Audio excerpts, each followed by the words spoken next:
In September 1941, Leningrad, the proud industrial and cultural heart of the Soviet Union, found itself encircled by German and Finnish forces in a strategic move that would mark the beginning of one of the most grueling sieges in human history.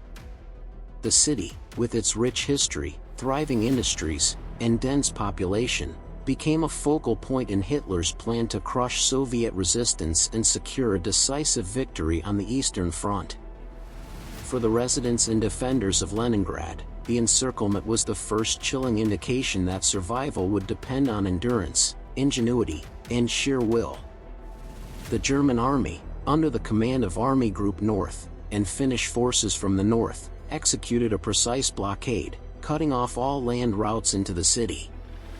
Railways, roads, and supply lines were severed, leaving Leningrad increasingly isolated from the rest of the Soviet Union. While Soviet planners had anticipated attacks on major cities, few could comprehend the scale and duration of what was to come. German artillery and air units began bombardments almost immediately, testing the city's defenses and signaling the beginning of a prolonged siege. In the streets of Leningrad, civilians quickly realized the severity of the situation. Rumors of encirclement spread rapidly, and panic mingled with determination. Residents began to stockpile essential supplies, while municipal authorities organized food distribution and civil defense measures. Factories that produced weapons, ammunition, and essential goods transitioned to wartime production, even as workers faced the constant threat of bombing. Families huddled in basements, schools were converted into shelters, and hospitals braced for an influx of casualties. The sense of impending catastrophe pervaded every corner of the city. Soviet military units stationed within Leningrad moved swiftly to fortify the city's defenses. Trenches were dug, anti-tank obstacles erected, and artillery positions established along the outskirts of the encircled perimeter. Soldiers, both regular troops and hastily conscripted citizens, drilled tirelessly, preparing for the first wave of attacks. Coordination between military planners and civil authorities became a lifeline. Every building, every street corner, and every bridge had to be secured and repurposed to withstand the coming assaults. The initial bombardments were relentless yet measured, designed to test the city's defenses and sow fear among its residents. Explosions rocked neighborhoods, sending plumes of smoke and dust into the sky, while the distant rumble of artillery reminded civilians of the city's precarious position. Windows shattered, roofs crumbled, and families were forced to evacuate homes into communal shelters. Yet amidst the chaos, a remarkable spirit of resilience began to take hold. Community kitchens were set up, volunteers organized fire brigades, and citizens joined in reinforcing barricades and digging trenches, demonstrating that the defense of Leningrad was not only a military task but a communal effort. The psychological impact of the encirclement was profound. Residents faced the knowledge that supplies from the outside would be cut off, and that the siege could last for months, perhaps years. The Soviet government communicated through radio broadcasts and newspapers, urging calm and resilience, stressing the importance of unity and vigilance. Propaganda emphasized Leningrad's symbolic importance to the Soviet Union, portraying the city as a fortress whose endurance would demonstrate the strength of the entire nation. Military strategists within the city worked feverishly to anticipate German tactics. Defensive positions were reinforced, and contingency plans were developed for both offensive and defensive actions. Snipers were placed in strategic locations, and engineers rigged buildings with explosives as fallback positions. The coordination of artillery, infantry, and militia forces aimed to create overlapping fields of fire and multiple layers of resistance, ensuring that any German incursion would be met with maximized resistance. Meanwhile, civilians took measures to protect their families and neighbors. Schools, theaters, and public buildings were converted into shelters, while underground stations and tunnels offered refuge from bombardment. Citizens contributed to the war effort by manufacturing clothing, ammunition, and supplies, despite growing shortages and the threat of continuous air raids. The city's newspapers reported on the ongoing preparations, emphasizing both the need for vigilance and the shared responsibility of survival. Despite the looming crisis, Leningrad's cultural and social life did not completely cease. Artists, musicians, and writers sought to maintain morale, performing in shelters and small theaters, writing poetry, and documenting the unfolding crisis. This cultural resilience became a critical tool in sustaining the psychological endurance of the population, offering hope amidst the uncertainty and fear. As September 1941 progressed, the German and Finnish encirclement tightened. Observation posts reported movements along the city's perimeter, while reconnaissance flights monitored any Soviet attempt to break the blockade. For Leningrad, the calm before the storm was a time of preparation, adaptation, and the forging of extraordinary resilience. Soldiers drilled and civilians organized, all acutely aware that the true test had only just begun. In retrospect, the beginning of the siege represented a pivotal moment in the Eastern Front. Leningrad's encirclement would set the stage for a 900-day ordeal, one defined not by conventional maneuvers alone but by the interplay of starvation, extreme weather, disease, and relentless bombardment. The city's response, a combination of military ingenuity, civilian solidarity, and unyielding determination, would become emblematic of human endurance under impossible circumstances. By the end of the first month, it was clear that Leningrad would not succumb easily. The residents had begun to adapt to shortages, the military had fortified key positions, and a spirit of collective resistance had taken hold. Every barricade reinforced, every trench dug, and every ration carefully measured was a testament to the city's determination to survive. The siege's opening phase was a study in contrasts, German and Finnish forces methodically tightening the noose, while Leningrad's citizens and defenders responded with ingenuity, courage, and sheer perseverance. It was the calm before a storm that would last nearly 3 years, during which the city would face unimaginable hardship, witness heroic feats, and endure suffering beyond measure. In these early days, the encirclement's full horror was only beginning to unfold, yet Leningrad had already demonstrated the qualities that would define its survival: organization, unity, and an indomitable spirit.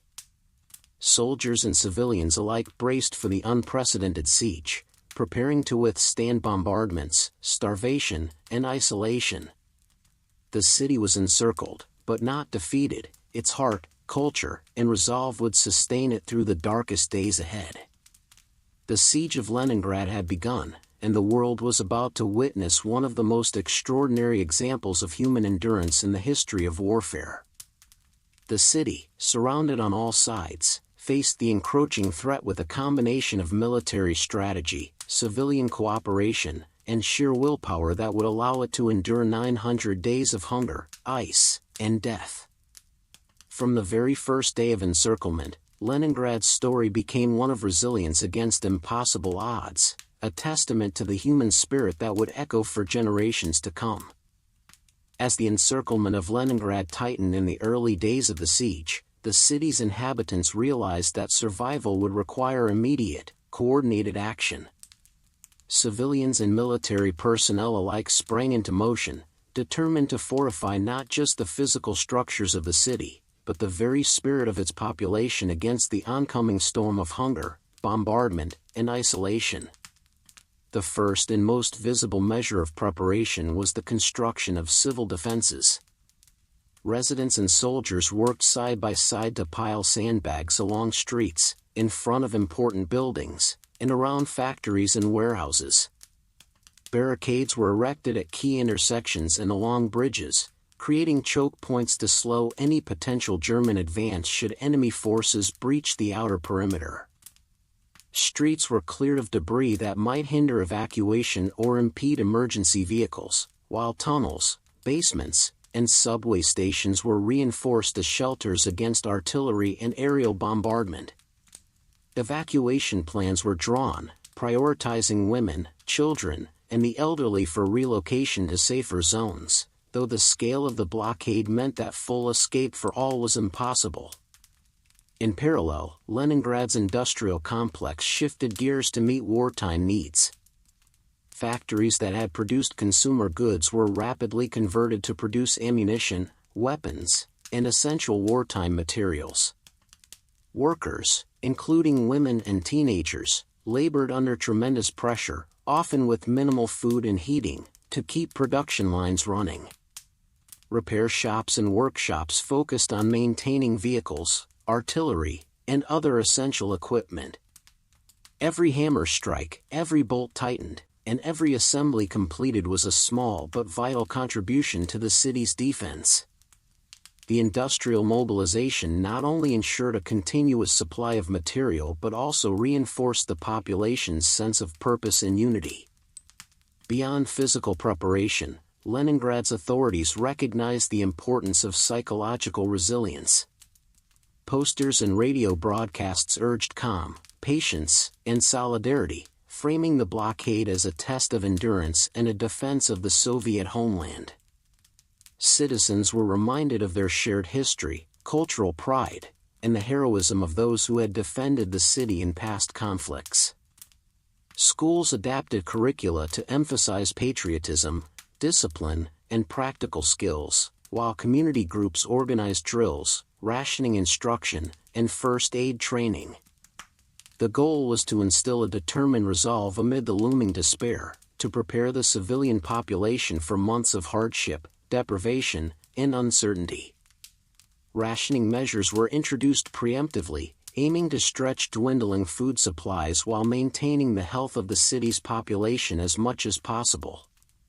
Municipal authorities mapped out priority allocations, ensuring that key workers, such as medical staff, factory laborers, and civil defense volunteers, received sufficient sustenance to perform their duties.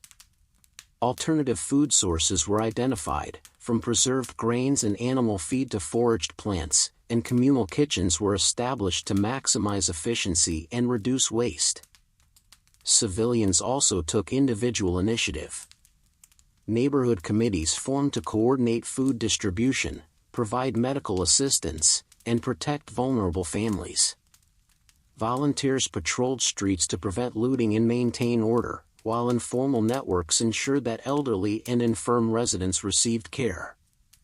The city became a collective organism, where survival depended on cooperation, vigilance, and the willingness of each individual to contribute to the greater good. Meanwhile, military planners worked to integrate the city's defenses with the natural geography.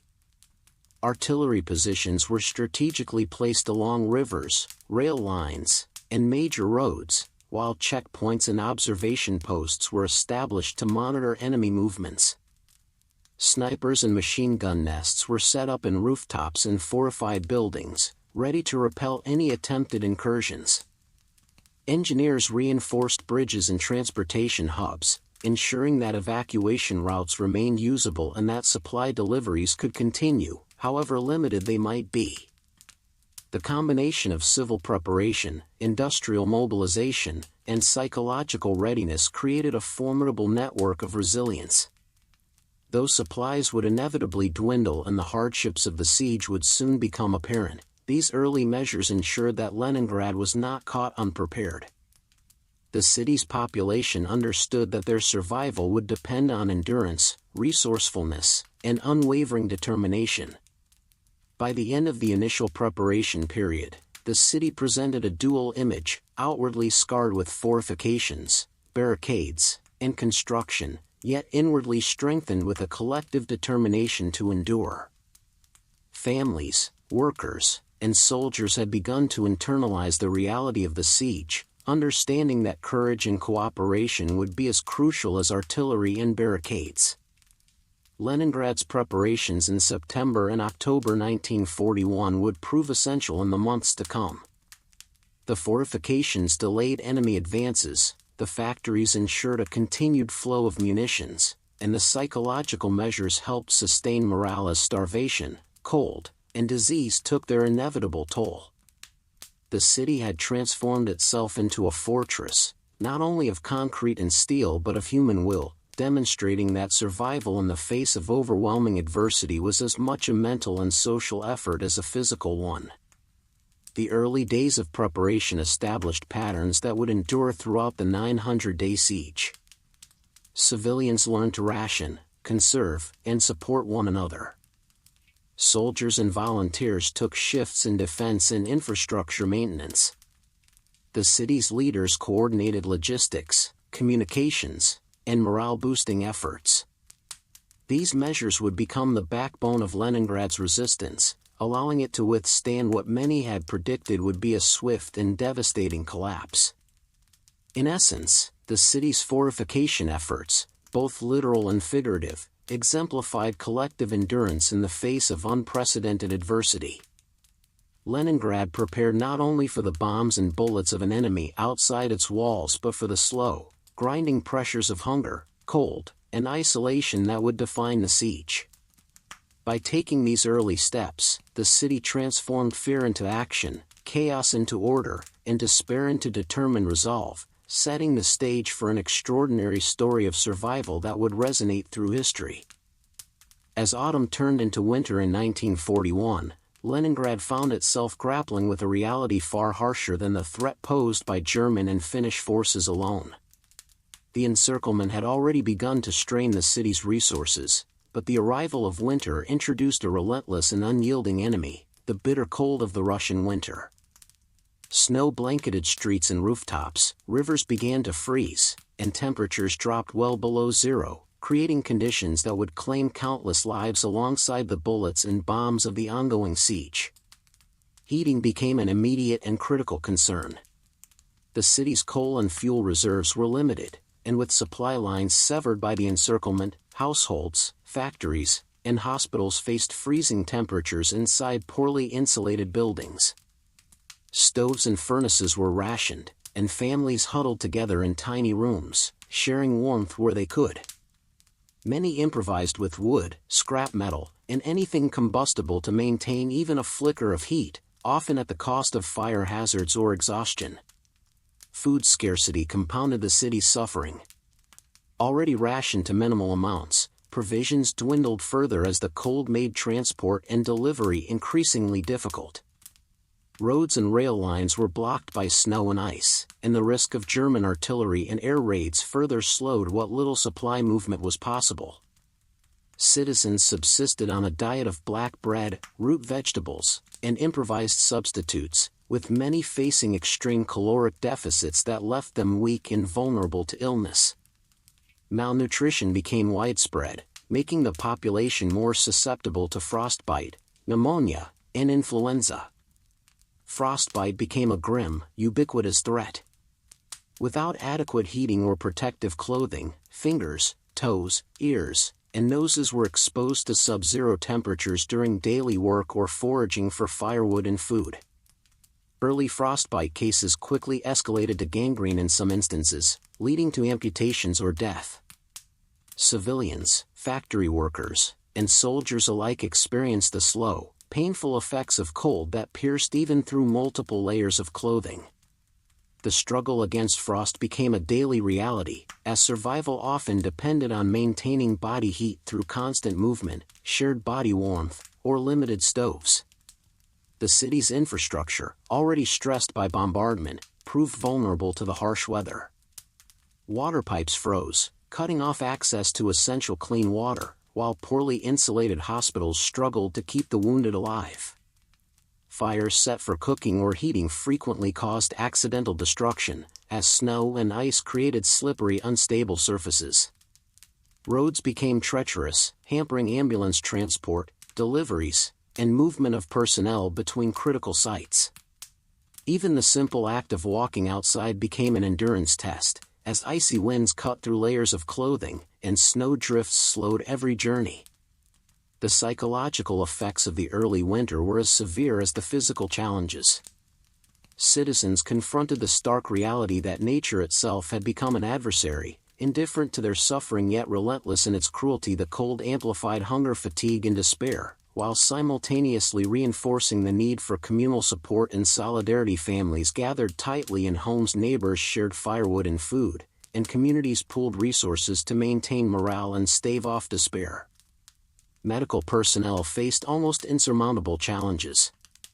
Doctors, nurses, and volunteers worked around the clock, often without proper heating, supplies, or nutrition themselves. Frostbite cases, hypothermia, and respiratory illnesses surged, overwhelming makeshift clinics.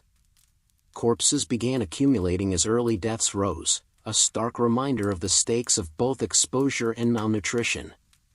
The simultaneous pressures of warfare in winter created a perfect storm, where each day was a battle not only against enemy action but against survival itself. Despite these extreme conditions, the city's resolve did not falter. Civil defense units reinforced shelters, factories continued producing essential materials for the war effort, and Soviet military units remained on high alert to repel incursions. Children, the elderly, and those unable to perform manual labor received assistance wherever possible, though resources were limited. Every ration, every bundle of firewood, and every warm blanket became a small act of resilience and defiance against the twin threats of enemy forces and the unforgiving winter. In the streets, makeshift stoves burned in courtyards, casting flickering light on snow-covered walls. People lined up patiently for meager food distributions, sharing news of the dead and injured. The once bustling city had become a landscape of endurance, where survival depended on careful planning, communal effort, and sheer willpower. The cold heightened both the hardships and the sense of shared struggle, binding citizens together in ways that no ordinary peace could have required. The early winter also underscored the importance of ingenuity. Citizens scavenged frozen canals for fish, collected tree bark and roots for improvised nutrition, and reused clothing and blankets to stave off frostbite. Factories heated spaces with stoves and improvised heaters, while medics devised creative treatments for hypothermia and cold-related injuries.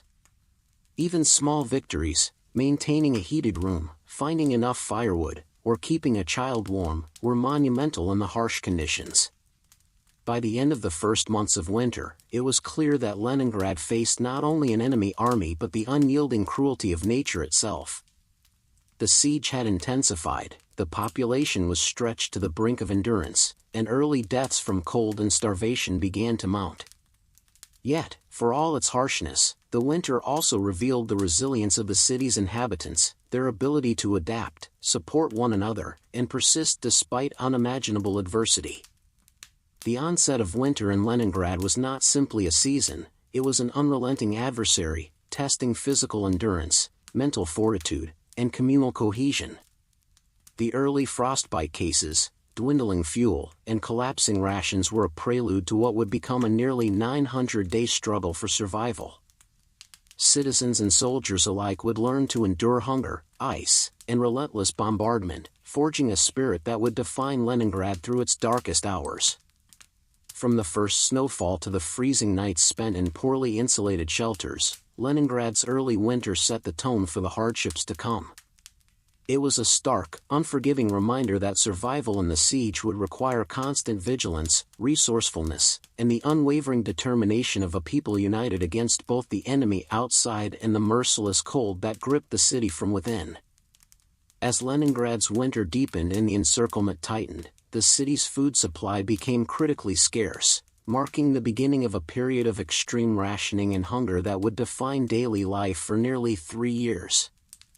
By late 1941, the city's pre-existing stockpiles of food were rapidly dwindling, and with all overland supply routes cut by German and Finnish forces, authorities faced the daunting task of stretching resources to sustain a population of over 2 million. The government quickly implemented strict rationing measures.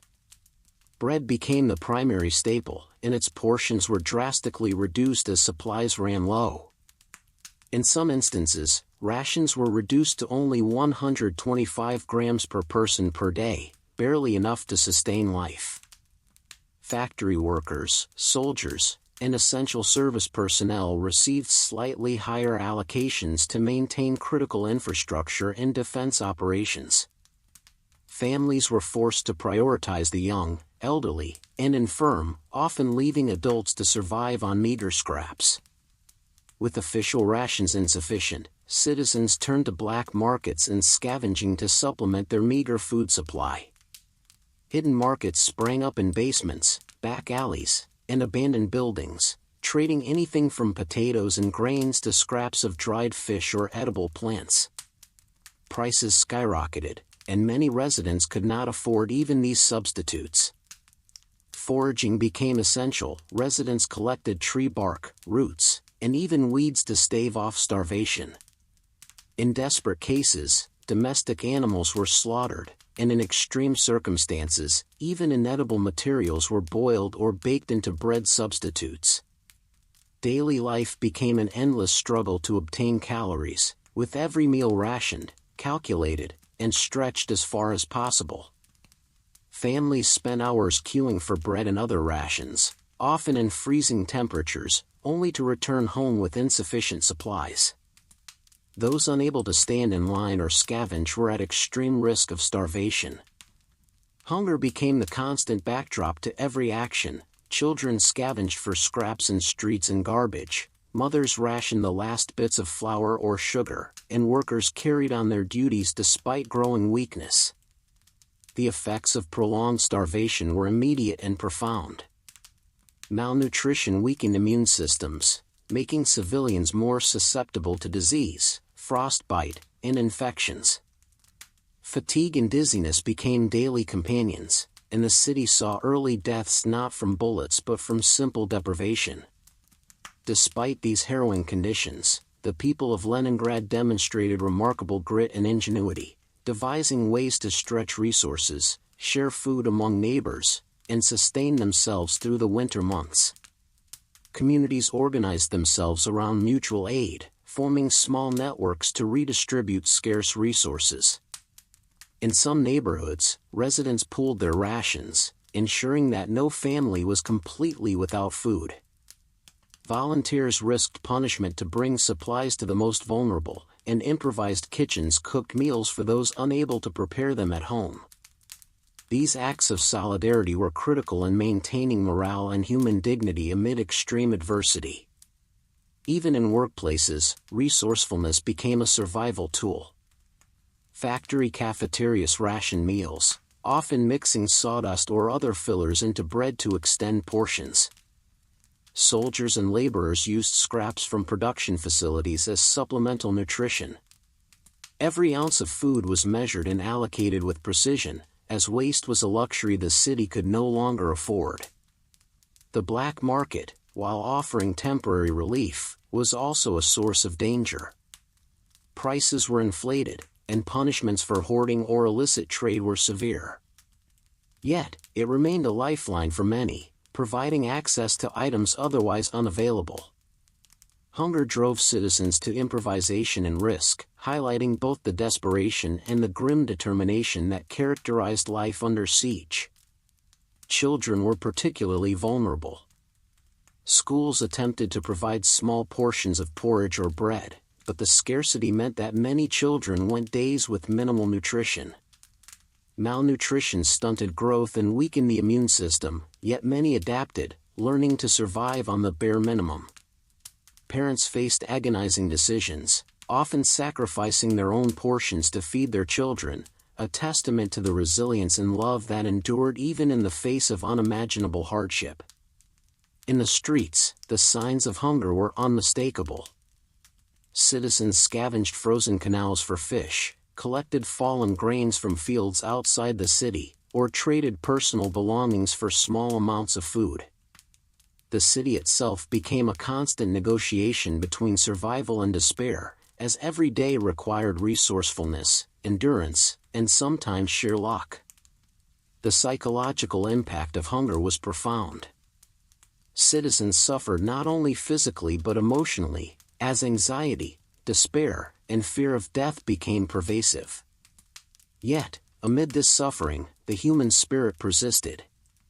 Families maintained traditions where possible, Neighbors helped one another, and small acts of generosity preserved a sense of community and shared purpose. Survival became both an individual and collective endeavor. By the end of the first winter, the extreme rationing and hunger had already taken a measurable toll on the population. The city had adapted, but only just. Every day was a fight to stretch calories, maintain strength, and protect the vulnerable. Food became more than sustenance, it became the central axis around which life revolved, influencing social structures, work routines, and personal relationships. In retrospect, the rationing and hunger of Leningrad were more than logistical challenges, they were tests of endurance, ingenuity, and community. They highlighted the resilience of the human spirit in the face of sustained deprivation and foreshadowed the extraordinary feats of survival that would define the remainder of the 900-day siege. Every loaf of bread, every shared scrap, and every act of care became a statement of defiance against starvation and encirclement, ensuring that the city would endure despite the unrelenting pressure of war.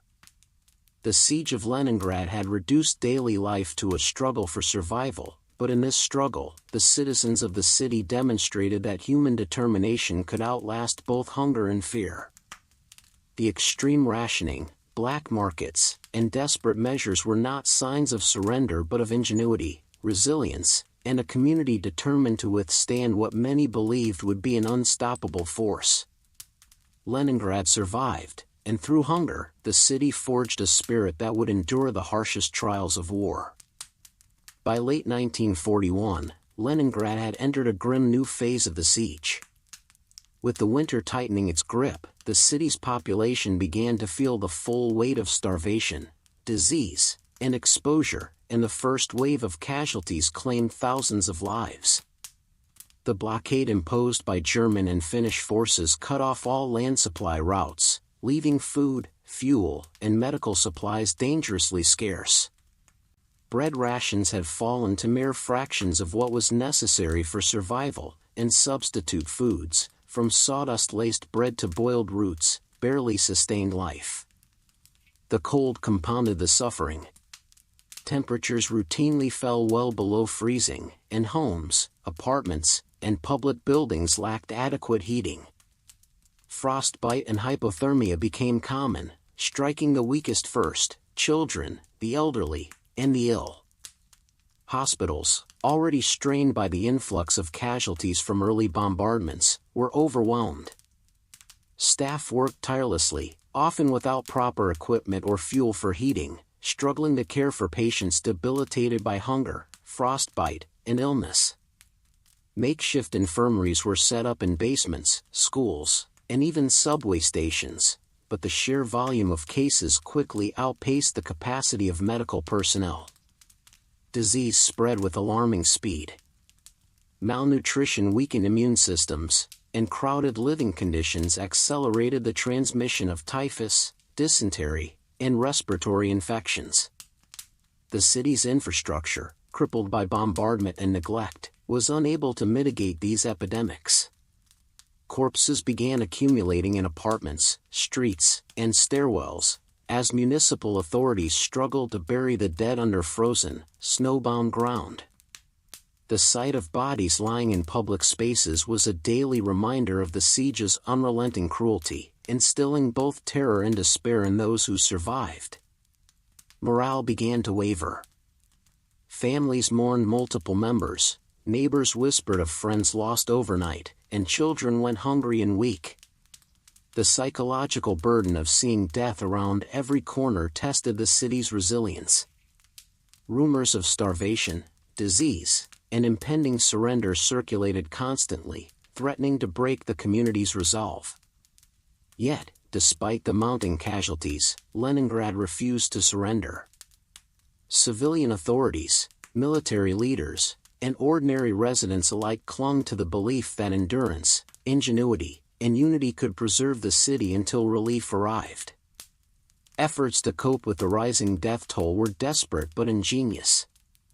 Community kitchens operated under extreme scarcity, distributing meager portions of bread and soup. Neighbors shared whatever they could spare, creating networks of mutual aid that, while insufficient to prevent deaths, provided critical support for survival. Volunteers collected the bodies of the dead and arranged hurried burials, often in improvised graves along frozen riverbanks or in mass plots. These acts, carried out amidst grief and fear, exemplified the city's determination to maintain humanity even in the face of relentless suffering. The first wave of casualties also had a profound social impact. Entire neighborhoods were depopulated as families succumbed to hunger or fled the worst affected areas. Orphaned children wandered the streets, scavenging for food and warmth. The loss of adults and skilled workers disrupted the city's industrial and logistical capacity, further compounding the challenges of sustaining defense efforts and essential services.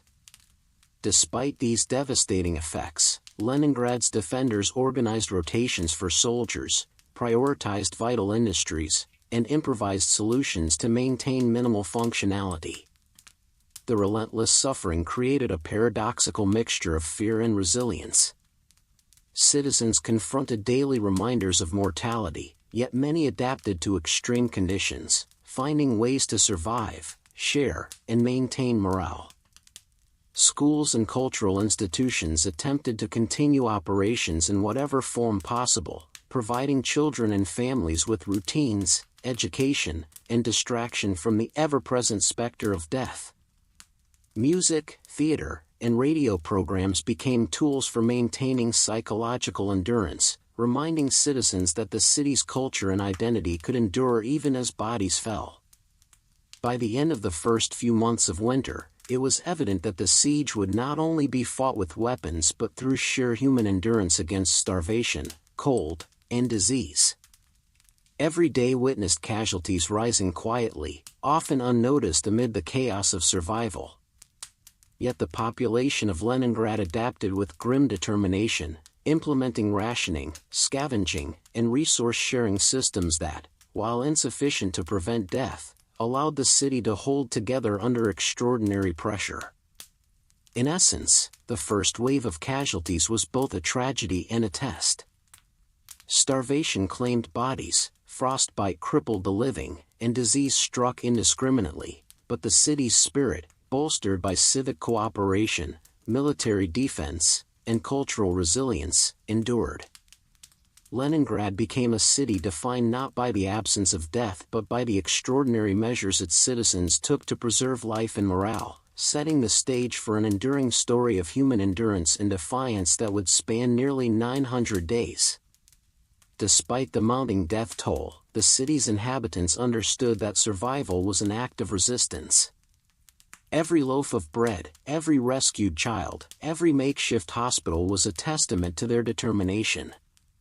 Even in sorrow and exhaustion, the population remained steadfast, proving that human resilience could persevere against both the horrors of war and the merciless Russian winter. Leningrad had entered a period of relentless suffering, yet its refusal to break marked the beginning of a long, tragic, and heroic chapter in history. As the siege of Leningrad dragged into its first winter months, the city's population faced a dire reality: food, fuel, and essential supplies were nearly gone, and the risk of mass starvation loomed over every street and apartment building. In this desperate hour, the Soviets relied on a remarkable feat of ingenuity and courage: the Road of Life, a supply and evacuation route across frozen Lake Ladoga, which would become a lifeline for the besieged city.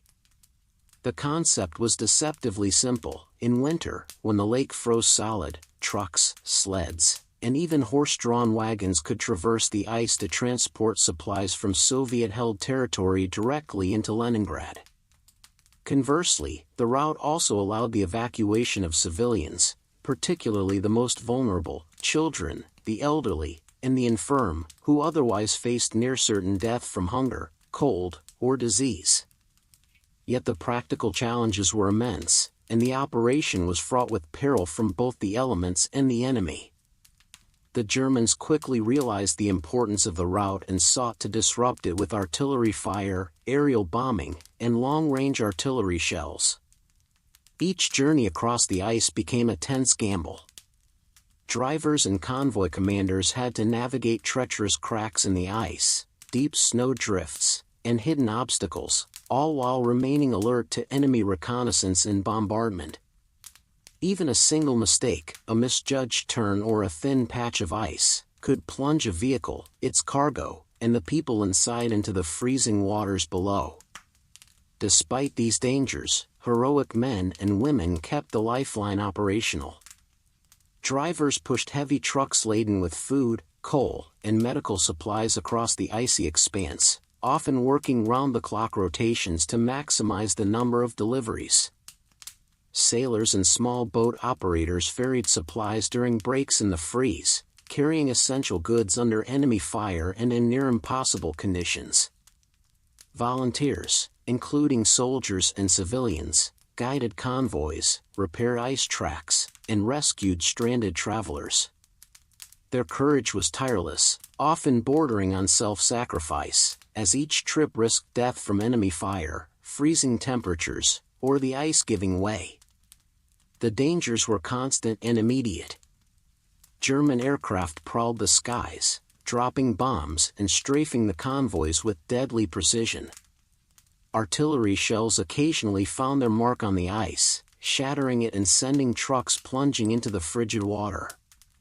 Even without enemy action, the ice itself was treacherous, heavy snow concealed cracks, and blizzards reduced visibility to near zero, turning navigation into a life-or-death challenge.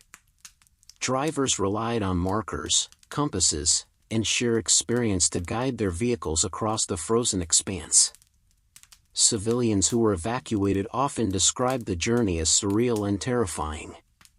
Families huddled together in trucks or sleds, their breath visible in the freezing air, the screams of ice cracking beneath them, and the ever-present fear of bombardment. Children clutched parents' hands tightly, sensing the danger even if they could not comprehend its full scale. For those who survived the crossings, the experience left a profound mark, a mixture of fear, gratitude, and enduring resilience. The road of life was also a symbol of hope and ingenuity.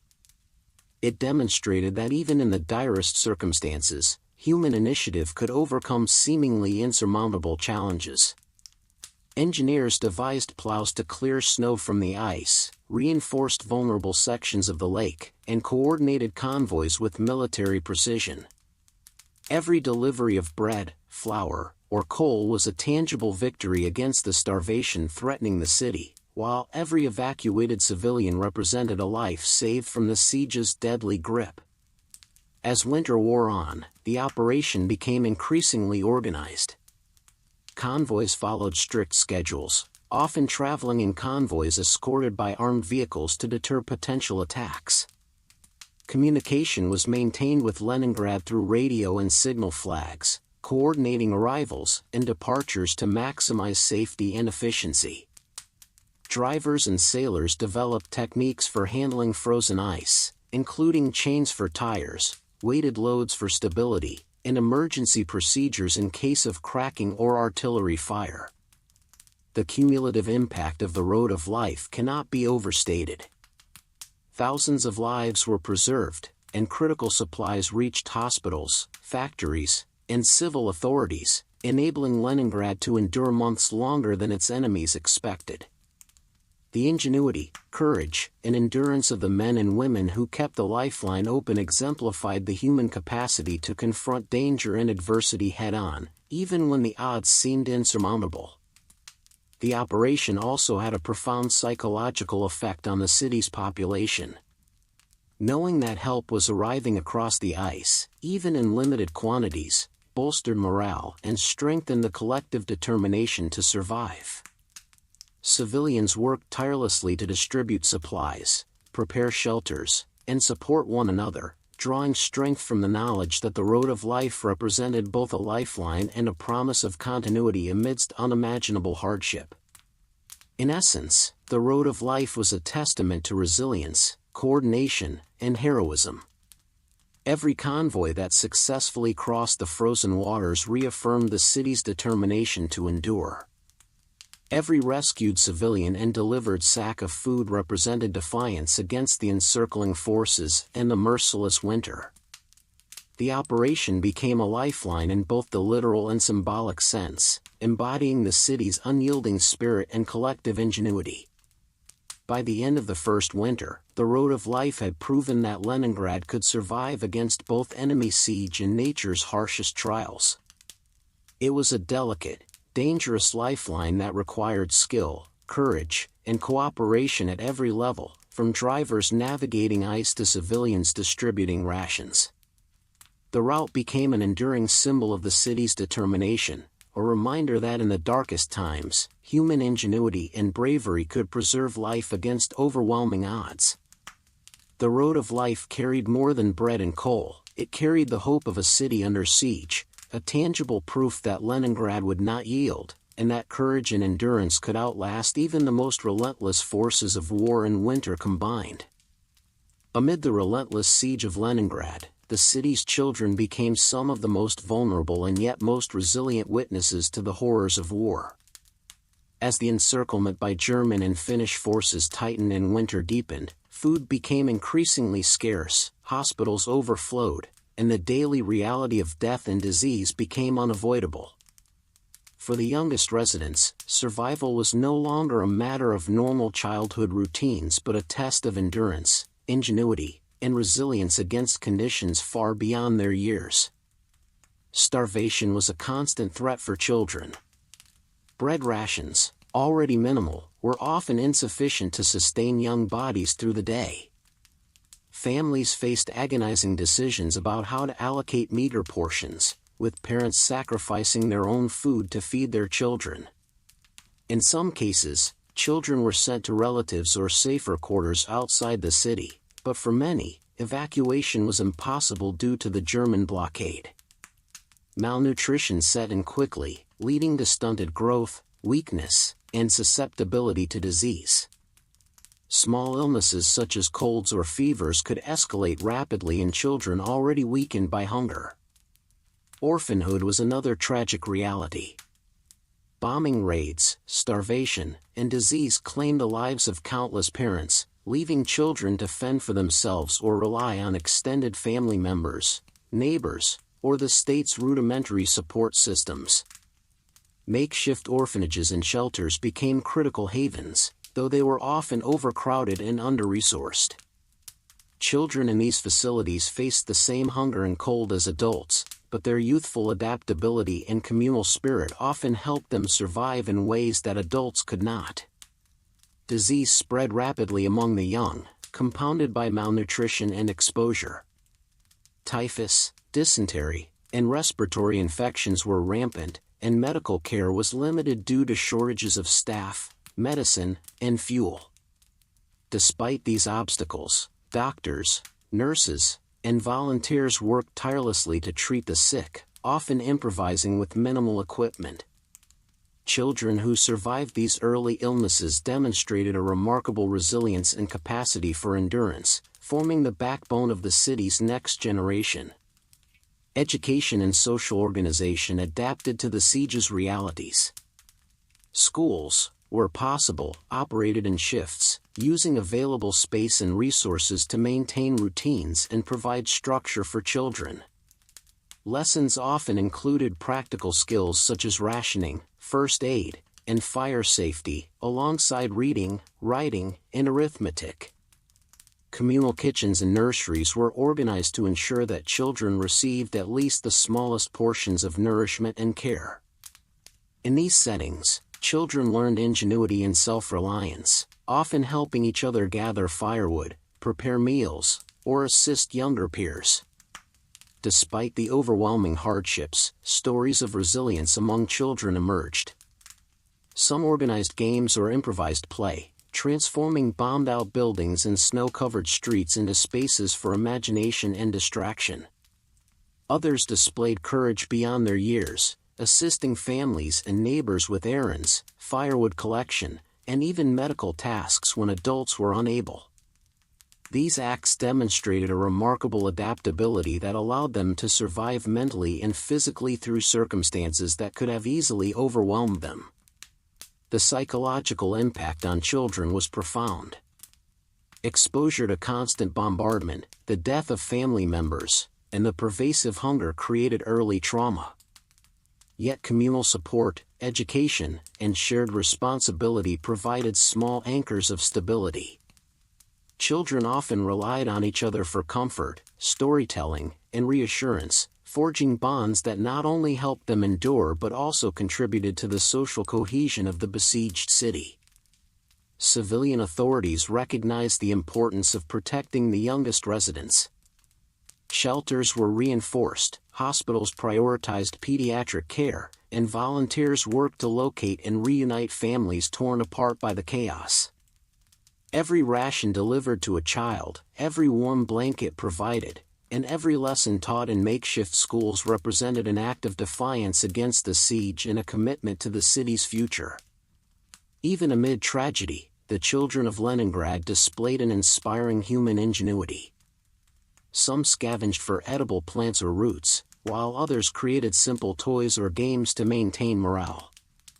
Their ability to adapt to extreme deprivation and danger became a quiet but powerful symbol of resilience, echoing the broader endurance of the city itself. By the end of the first harsh winter, it was clear that the children of Leningrad had not only survived physically but had developed skills and fortitude that would sustain them through the remainder of the 900-day siege. Their experiences were simultaneously heartbreaking and inspiring, reflecting the dual nature of life in the besieged city, immense suffering tempered by human ingenuity, communal support, and indomitable spirit. In the streets, bunkers, and communal shelters, children became living symbols of Leningrad's endurance. Their survival was a testament to the city's collective determination, to the tireless efforts of parents, volunteers, and officials, and to the innate resilience of youth under extreme adversity. Even as hunger, disease, and the cold continued to claim lives, the children's ingenuity, courage, and adaptability offered a glimmer of hope, proof that the human spirit could endure even in the most dire circumstances. The siege had stripped away innocence, yet it also revealed extraordinary resilience. For those who survived, the memory of childhood spent under fire, starvation, and snow became a lifelong mark of courage. The youngest residents of Leningrad had endured conditions that tested both body and mind, learning survival in its most extreme form. Their stories stand as a poignant reminder that even amid the darkest human suffering, courage, ingenuity, and the will to survive can persist, shaping the legacy of a city under siege. By the onset of the second winter of the siege, spanning 1942 to 1943, Leningrad had endured months of relentless starvation, bombardment, and freezing temperatures. The city's population, now seasoned by hardship, had developed systems of endurance and survival that allowed life to continue despite the ever-present specter of death.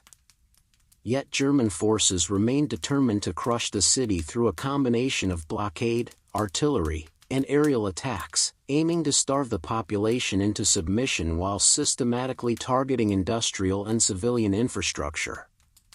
The bombardments continued without respite. German artillery pounded the outskirts and key districts, while Luftwaffe raids struck residential areas, factories, and railways. Each shell or bomb that fell left devastation in its wake, collapsed buildings, shattered windows, and ruptured pipelines, compounding the scarcity of resources and threatening the fragile supply of heating and water. Citizens became adept at rapid response, evacuating homes, reinforcing basements and shelters, and improvising repairs to critical infrastructure immediately after each attack. Amid the destruction, civilians persisted in maintaining the lifeblood of the city. Factories continued to produce weapons, ammunition, and essential goods despite the constant threat of bombardment and dwindling resources. Workers endured exhaustion, hunger, and exposure to freezing temperatures while ensuring that production lines remained operational. Engineers repaired power lines, water distribution systems, and transportation routes, allowing the city to function as best as possible under siege conditions. Hospitals remained open, though overcrowded and undersupplied, with medical staff performing surgeries, delivering babies, and treating frostbite and malnutrition with extreme ingenuity. The city's administrative apparatus also continued its extraordinary work. Municipal authorities managed rationing, coordinated supply distribution, and organized public services despite limited manpower and resources. Volunteers assisted in clearing debris, delivering fuel, and providing emergency medical assistance. Every coordinated effort, no matter how small, contributed to the resilience and continuity of urban life. Even in the face of starvation, disease, and bombardment, the citizens of Leningrad refused to let the siege completely disrupt daily existence. Signs of hope began to emerge during this period. Soviet counteroffensives, though not yet capable of breaking the blockade, began to exert pressure on German positions surrounding the city. Reconnaissance and intelligence reports indicated German forces were overextended and facing logistical challenges, hinting that the encirclement might not be sustainable indefinitely. These reports, cautiously disseminated among military planners and city authorities, provided a psychological boost to civilians and defenders alike, suggesting that survival was not merely a temporary struggle, but a possible long-term outcome. The winter itself, though harsh, played a dual role. While freezing temperatures and blizzards exacerbated the suffering of Leningrad's inhabitants, the same cold and snow hindered German operations. Transportation of artillery, supplies, and reinforcements across frozen terrain became increasingly difficult, limiting the effectiveness of German attempts to tighten the blockade. The city's defenders leveraged these conditions, using frozen rivers and lakes as supply routes while fortifying positions with ice and snow barriers to slow any incursions. Despite the ongoing hardships, the population displayed remarkable stoic endurance. Children attended improvised schools whenever possible, continuing their education amid rationing and cold. Artists, musicians, and writers maintained cultural activities to sustain morale, performing in bombed-out buildings and shelters. Even the smallest acts, sharing a loaf of bread, assisting a neighbor, or lighting a candle in a basement shelter, became acts of resistance against the siege's physical and psychological pressure. The cumulative effect of these efforts was a city that functioned under extraordinary duress, with civilians, workers, and military personnel all contributing to its resilience. While malnutrition, disease, and exhaustion remained constant threats, the systems of rationing, civil defense, and industrial continuity allowed Leningrad to endure the second winter with a measure of stability. The early counteroffensives hinted at the possibility of relief, reinforcing the population's determination to persist. By the end of 1942 and into early 1943, the citizens and defenders of Leningrad had learned to survive under circumstances that would have overwhelmed most populations. Their adaptation included careful rationing, improvisation of heating and food sources, maintaining infrastructure, and supporting each other psychologically and physically. The city had become a fortress not only of concrete and steel but of human endurance, where the daily struggle for survival forged extraordinary resilience. The winter of 1942-43 thus marked a critical period in the siege. German attempts to starve and bomb the city continued, yet Leningrad persisted. Civilians, workers, and soldiers maintained the city's operational functions, the industrial output, and morale in the face of constant danger. Meanwhile, the first glimmers of hope appeared as Soviet forces began their counteroffensives, suggesting that the encirclement, no matter how harsh, might not last forever. In sum, this winter illustrated the indomitable spirit of Leningrad, a city under siege, battered by cold and deprivation, yet united in purpose and resilient in the face of overwhelming adversity. It was a winter of endurance, ingenuity, and courage, laying the foundation for the city's eventual survival and the eventual lifting of the siege that would define the 900-day struggle for life, hope, and dignity. By January 1943, after more than 16 months of relentless encirclement, starvation, and bombardment, Leningrad's situation began to show the first glimmers of hope. The siege, which had tested the endurance of every resident and defender, was far from over, but the partial breakthrough by Soviet forces provided a critical lifeline that allowed supplies to reach the city and eased, if only slightly, the suffering of its inhabitants. The breakthrough came in the form of a narrow corridor along the southern approaches of the city, a precarious and dangerous route that connected Leningrad to Soviet-held territory beyond the German encirclement. This corridor allowed trucks, sleds, and small convoys to deliver food, medicine, and other essential supplies into the heart of the city. While the corridor was often under threat from artillery and air raids, its existence represented a lifeline, a tangible sign that the blockade was not invincible, and that survival was possible. Food supplies, though still severely limited, began to trickle in through the corridor. Flour, grains, and essential rations reached bakeries and communal kitchens, allowing authorities to increase daily allocations slightly and provide minimal relief to those who had been subsisting on starvation-level rations for months. Hospitals received desperately needed medical supplies, enabling doctors and nurses to treat frostbite, disease, and malnutrition more effectively. Even this small improvement had a significant psychological impact, offering residents a sense of possibility and renewed morale. The civilian population responded to the partial relief with cautious optimism. While many remained wary, aware that the corridor could be cut off at any moment, the arrival of supplies instilled a renewed sense of hope and determination.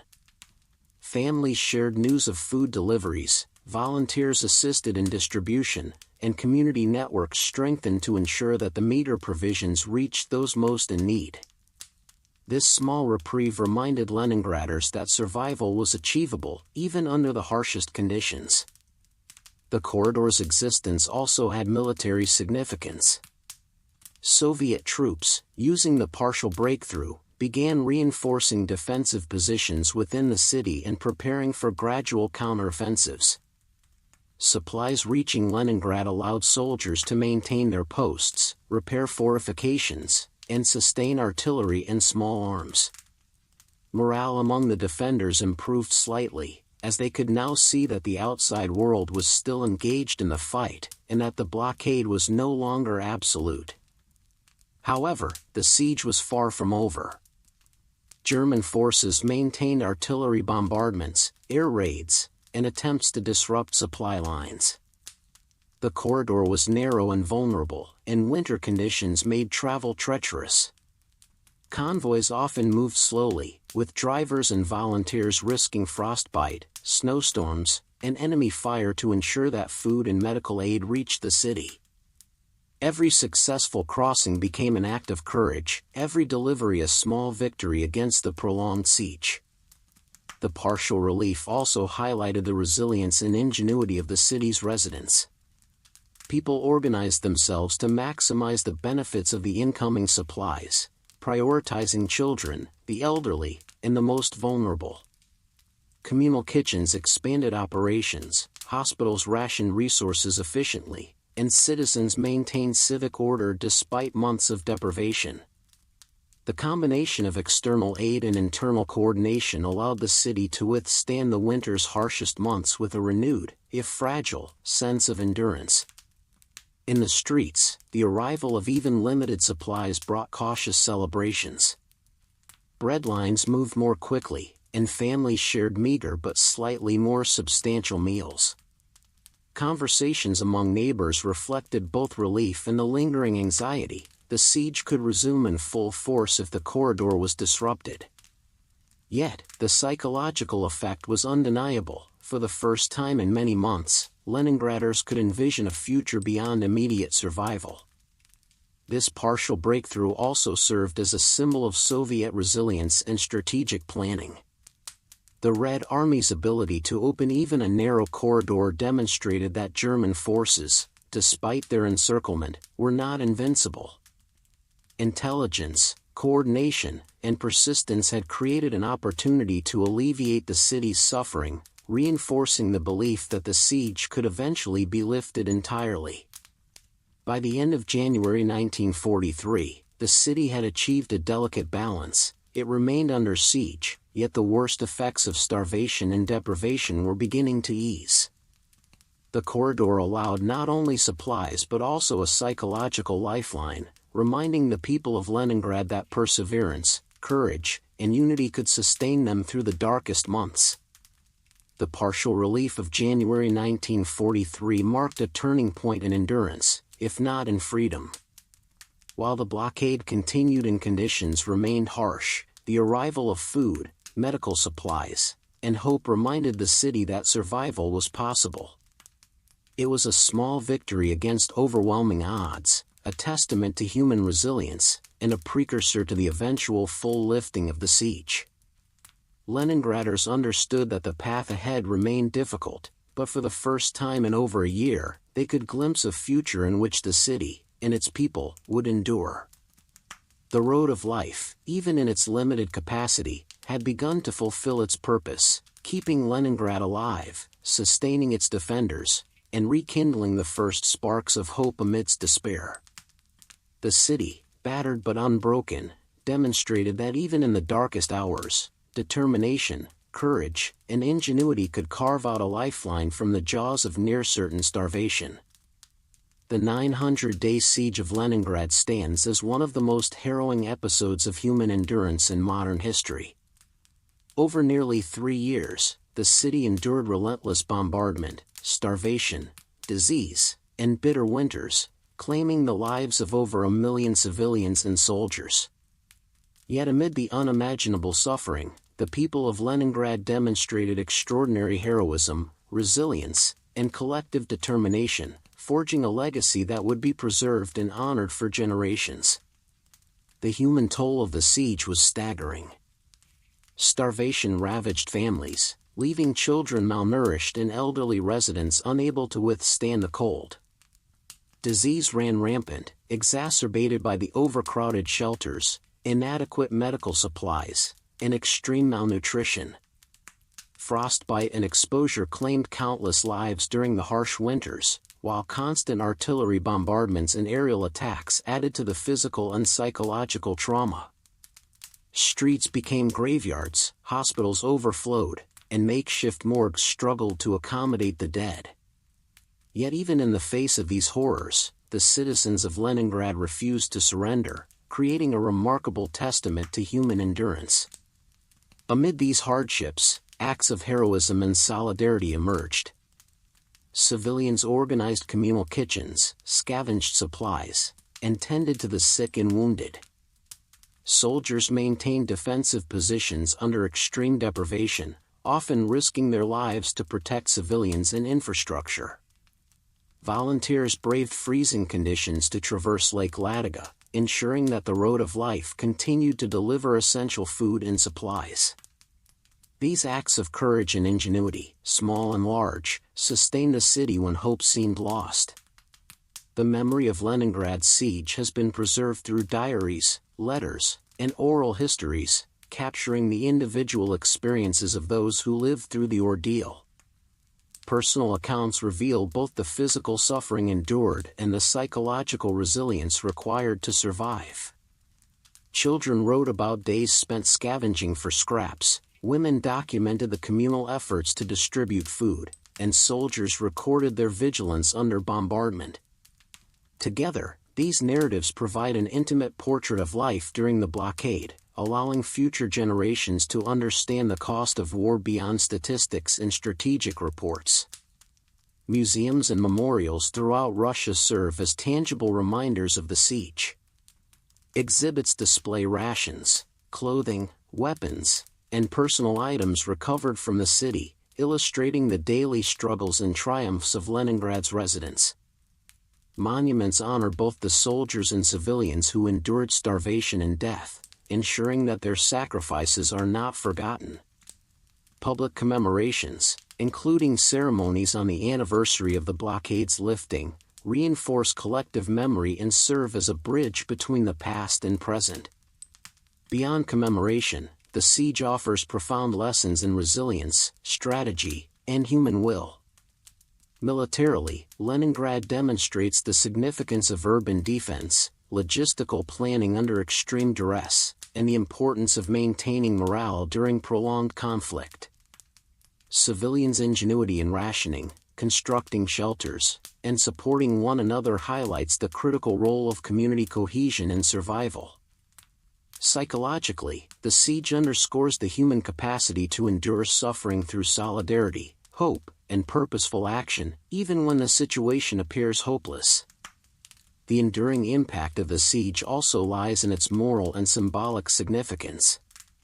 Leningrad's survival against overwhelming odds became a powerful symbol of Soviet resilience and determination, galvanizing the population and serving as a rallying point for national pride. Internationally, the siege illustrated the extreme human cost of war and the consequences of totalitarian aggression, influencing both public perception and post-war military strategies. As survivors aged, their memories and testimonies became vital tools for education and remembrance. Schools and universities incorporated the stories of Leningrad into curricula, emphasizing lessons in courage, endurance, and the importance of solidarity under extreme conditions. Historians documented the siege in extensive research, preserving detailed accounts of both military operations and civilian experiences, ensuring that the human stories remain central to understanding this historic event. The city itself bears the physical legacy of the siege. Buildings repaired after bombardments still bear scars, and certain streets and neighborhoods serve as reminders of where hardships were most acute. Yet the most profound memorial exists in the stories of the people. Their perseverance, ingenuity, and survival are immortalized in the collective consciousness of Russia and the world. In reflection, the siege of Leningrad was not only a story of suffering and death but also one of extraordinary human endurance. The 900 days tested the limits of physical, mental, and social resilience. Civilians and soldiers alike demonstrated courage, solidarity, and determination that transcended the immediate horrors of starvation, bombardment, and cold. The legacy of Leningrad endures today as a lesson in perseverance, a reminder of the cost of war, and a tribute to those who survived and those who did not. Through diaries, museums, memorials, and public memory, the city's story continues to inspire, teaching that even in the darkest times, the human spirit can endure, adapt, and survive. Leningrad's ordeal is a testament to the power of community, courage, and will, a lesson as relevant now as it was amid the snow, starvation, and siege of 1941 to 1944. By the latter months of 1941, Leningrad's siege had intensified, and the city faced the harsh reality that survival was no longer merely threatened by bombs or artillery, but by starvation and disease. Daily life became a relentless struggle to secure even the bare minimum of sustenance. Bread, the staple of survival, was rationed to dangerously low levels, often no more than 125 grams per day for adults, and even less for children. Residents scavenged wherever they could, frozen canals yielded occasional fish, trees provided bark for subsistence bread, and any available animal was pressed into service for food. Hunger quickly manifested in physical deterioration. Malnutrition left civilians weak, frail, and prone to illness. The immune system, compromised by inadequate nutrition, was unable to fight off disease effectively. Typhus, dysentery, and respiratory infections spread rapidly in the crowded, unsanitary conditions of bombed-out apartments and shelters. Frostbite and exposure from inadequate heating compounded the crisis, leading to increasing mortality among the most vulnerable, children, the elderly, and the infirm. The streets themselves became grim indicators of the siege's toll. Bodies of those who had succumbed to hunger or cold littered sidewalks, courtyards, and stairwells. In some neighborhoods, families were too weak or too fearful to remove the deceased, and corpses were left where they fell. Makeshift morgues and mass graves were hastily established, often dug by neighbors or volunteers in frozen soil. The sight of accumulated bodies was a daily, unrelenting reminder of the siege's lethal consequences and an ever-present source of psychological trauma for the living. Civil defense and municipal authorities struggled to manage the increasing mortality. Hospitals, already overtaxed by bomb casualties, were overwhelmed with patients suffering from starvation, frostbite, and disease. Medical personnel, working without adequate supplies or heating, improvised treatments and triaged care to maximize the number of lives saved. Corpses were burned or buried as quickly as possible, but the sheer volume of deaths made proper funerary care impossible. This grim reality emphasized the scale of the siege's human cost. Death was omnipresent, and survival required constant vigilance and ingenuity. Despite the escalating crisis, Leningraders exhibited remarkable resourcefulness and solidarity. Neighborhood committees and volunteers organized food distribution, scavenged supplies, and assisted the sick and elderly. Communal kitchens, often improvised in basements or public buildings, provided a meager yet critical source of nourishment. Families shared their rations and cared for one another, forging bonds that reinforced communal survival. These efforts mitigated some of the suffering, though the city's population continued to shrink under the relentless pressures of hunger and cold. The psychological toll on the city was profound.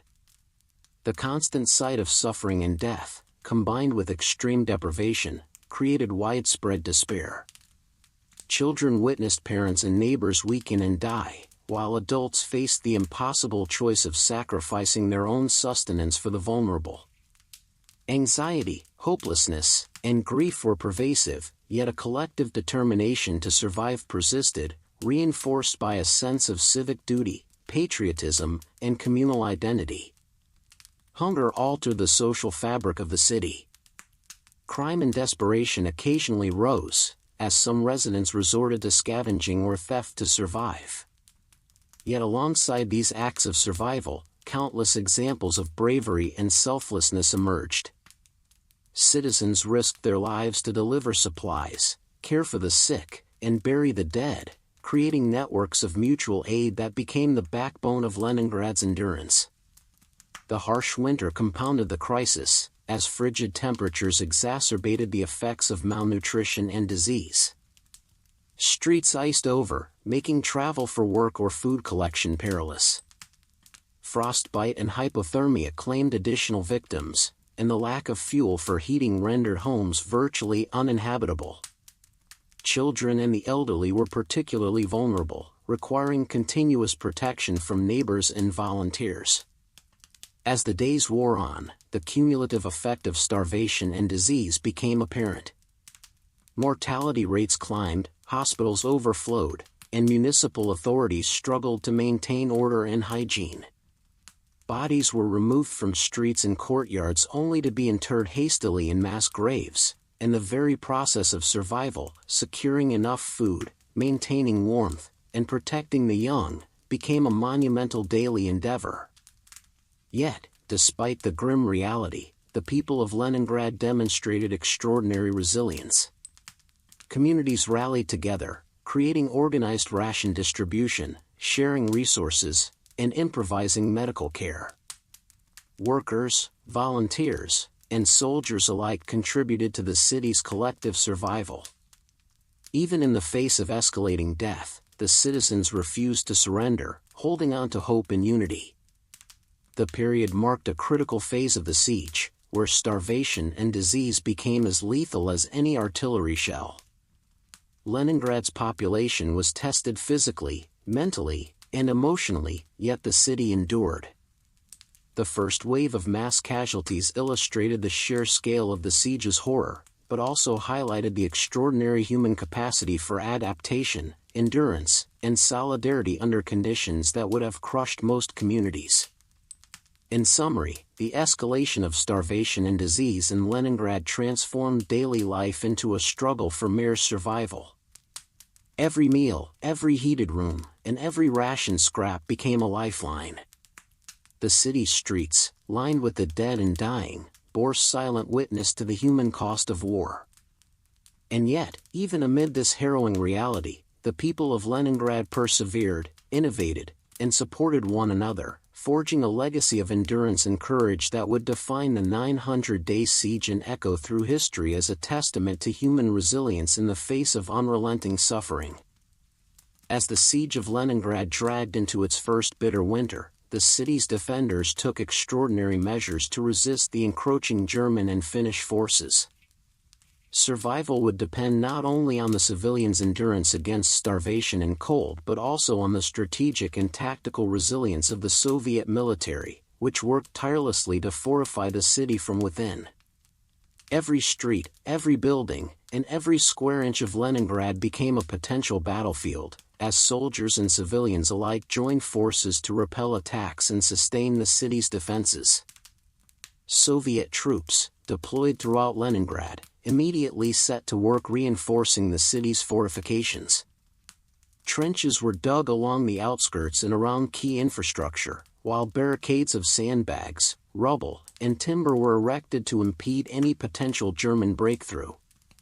Artillery positions were carefully placed to cover major avenues of approach, railways, and bridges, ensuring overlapping fields of fire that maximized defensive effectiveness.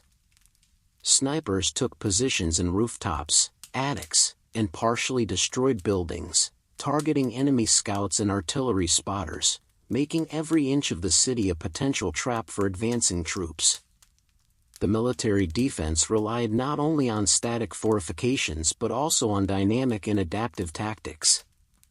Soviet commanders organized mobile reserves within the city, ready to respond to any breach attempt or concentrated attack. Patrols moved through streets and alleyways, communicating via runners and signal systems when telegraph lines were cut. Soldiers were trained to operate under extreme cold and limited supplies, adapting to shortages of ammunition and food while maintaining vigilance against enemy reconnaissance and sabotage. Civilians played an indispensable role in the city's defense. They participated in the construction of fortifications, helping to carry sand, rubble, and timber for barricades, dig trenches, and reinforce weak points along the perimeter.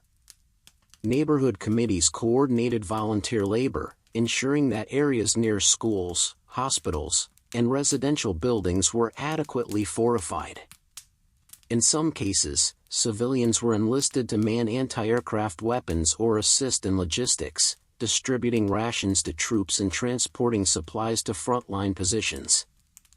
Their involvement blurred the line between civilian and soldier, emphasizing that the defense of Leningrad was a collective effort. The integration of civilians into the defense effort also had a psychological impact, fostering a sense of shared purpose and unity. Every individual, from factory workers to students, understood that their actions contributed directly to the survival of their families, friends, and city. Children carried sandbags, women reinforced buildings, and volunteers maintained communications and supply routes. This civic engagement created a collective morale that countered the despair caused by starvation, cold, and constant bombardment. Soviet artillery and defensive measures proved remarkably effective against the encircling German forces. Barges targeted supply lines and artillery positions, while snipers disrupted reconnaissance and troop movements. Even when German soldiers managed to advance, they encountered improvised traps, barricades, and fortified positions that slowed their progress and inflicted casualties. The city's layered defenses ensured that every attempt to break the encirclement required significant effort and resources, frustrating enemy planners and buying precious time for civilians and reinforcements. Urban terrain offered unique advantages. Apartment buildings, factories, and warehouses were converted into defensive strongpoints. Rooftops and windows served as sniper nests, while basements became command posts and emergency hospitals. Soldiers adapted to close-quarters combat in streets and alleyways, employing ambushes and improvised explosives to repel incursions. Every structure and object, from overturned carts to rubble, became a tool for survival, transforming Leningrad into a fortress city where resistance was embedded in the environment itself. Coordination between military units and civilian efforts was critical. Engineers worked to repair damage from bombardments, maintaining communication lines and transportation routes essential for troop mobility and supply distribution. Civilians helped transport sandbags, carry water, and support medical teams, allowing soldiers to remain at frontline positions for longer periods. This cooperation strengthened both morale and practical defense capabilities, emphasizing the interdependence of military and civilian resilience. Despite extreme deprivation, the defenders maintained vigilance and discipline. Food scarcity, freezing temperatures, and disease posed constant challenges, yet soldiers and volunteers remained steadfast in their duties. Night watches, patrols, and emergency response teams ensured that no breach went unnoticed, and artillery and sniper teams responded rapidly to any threat.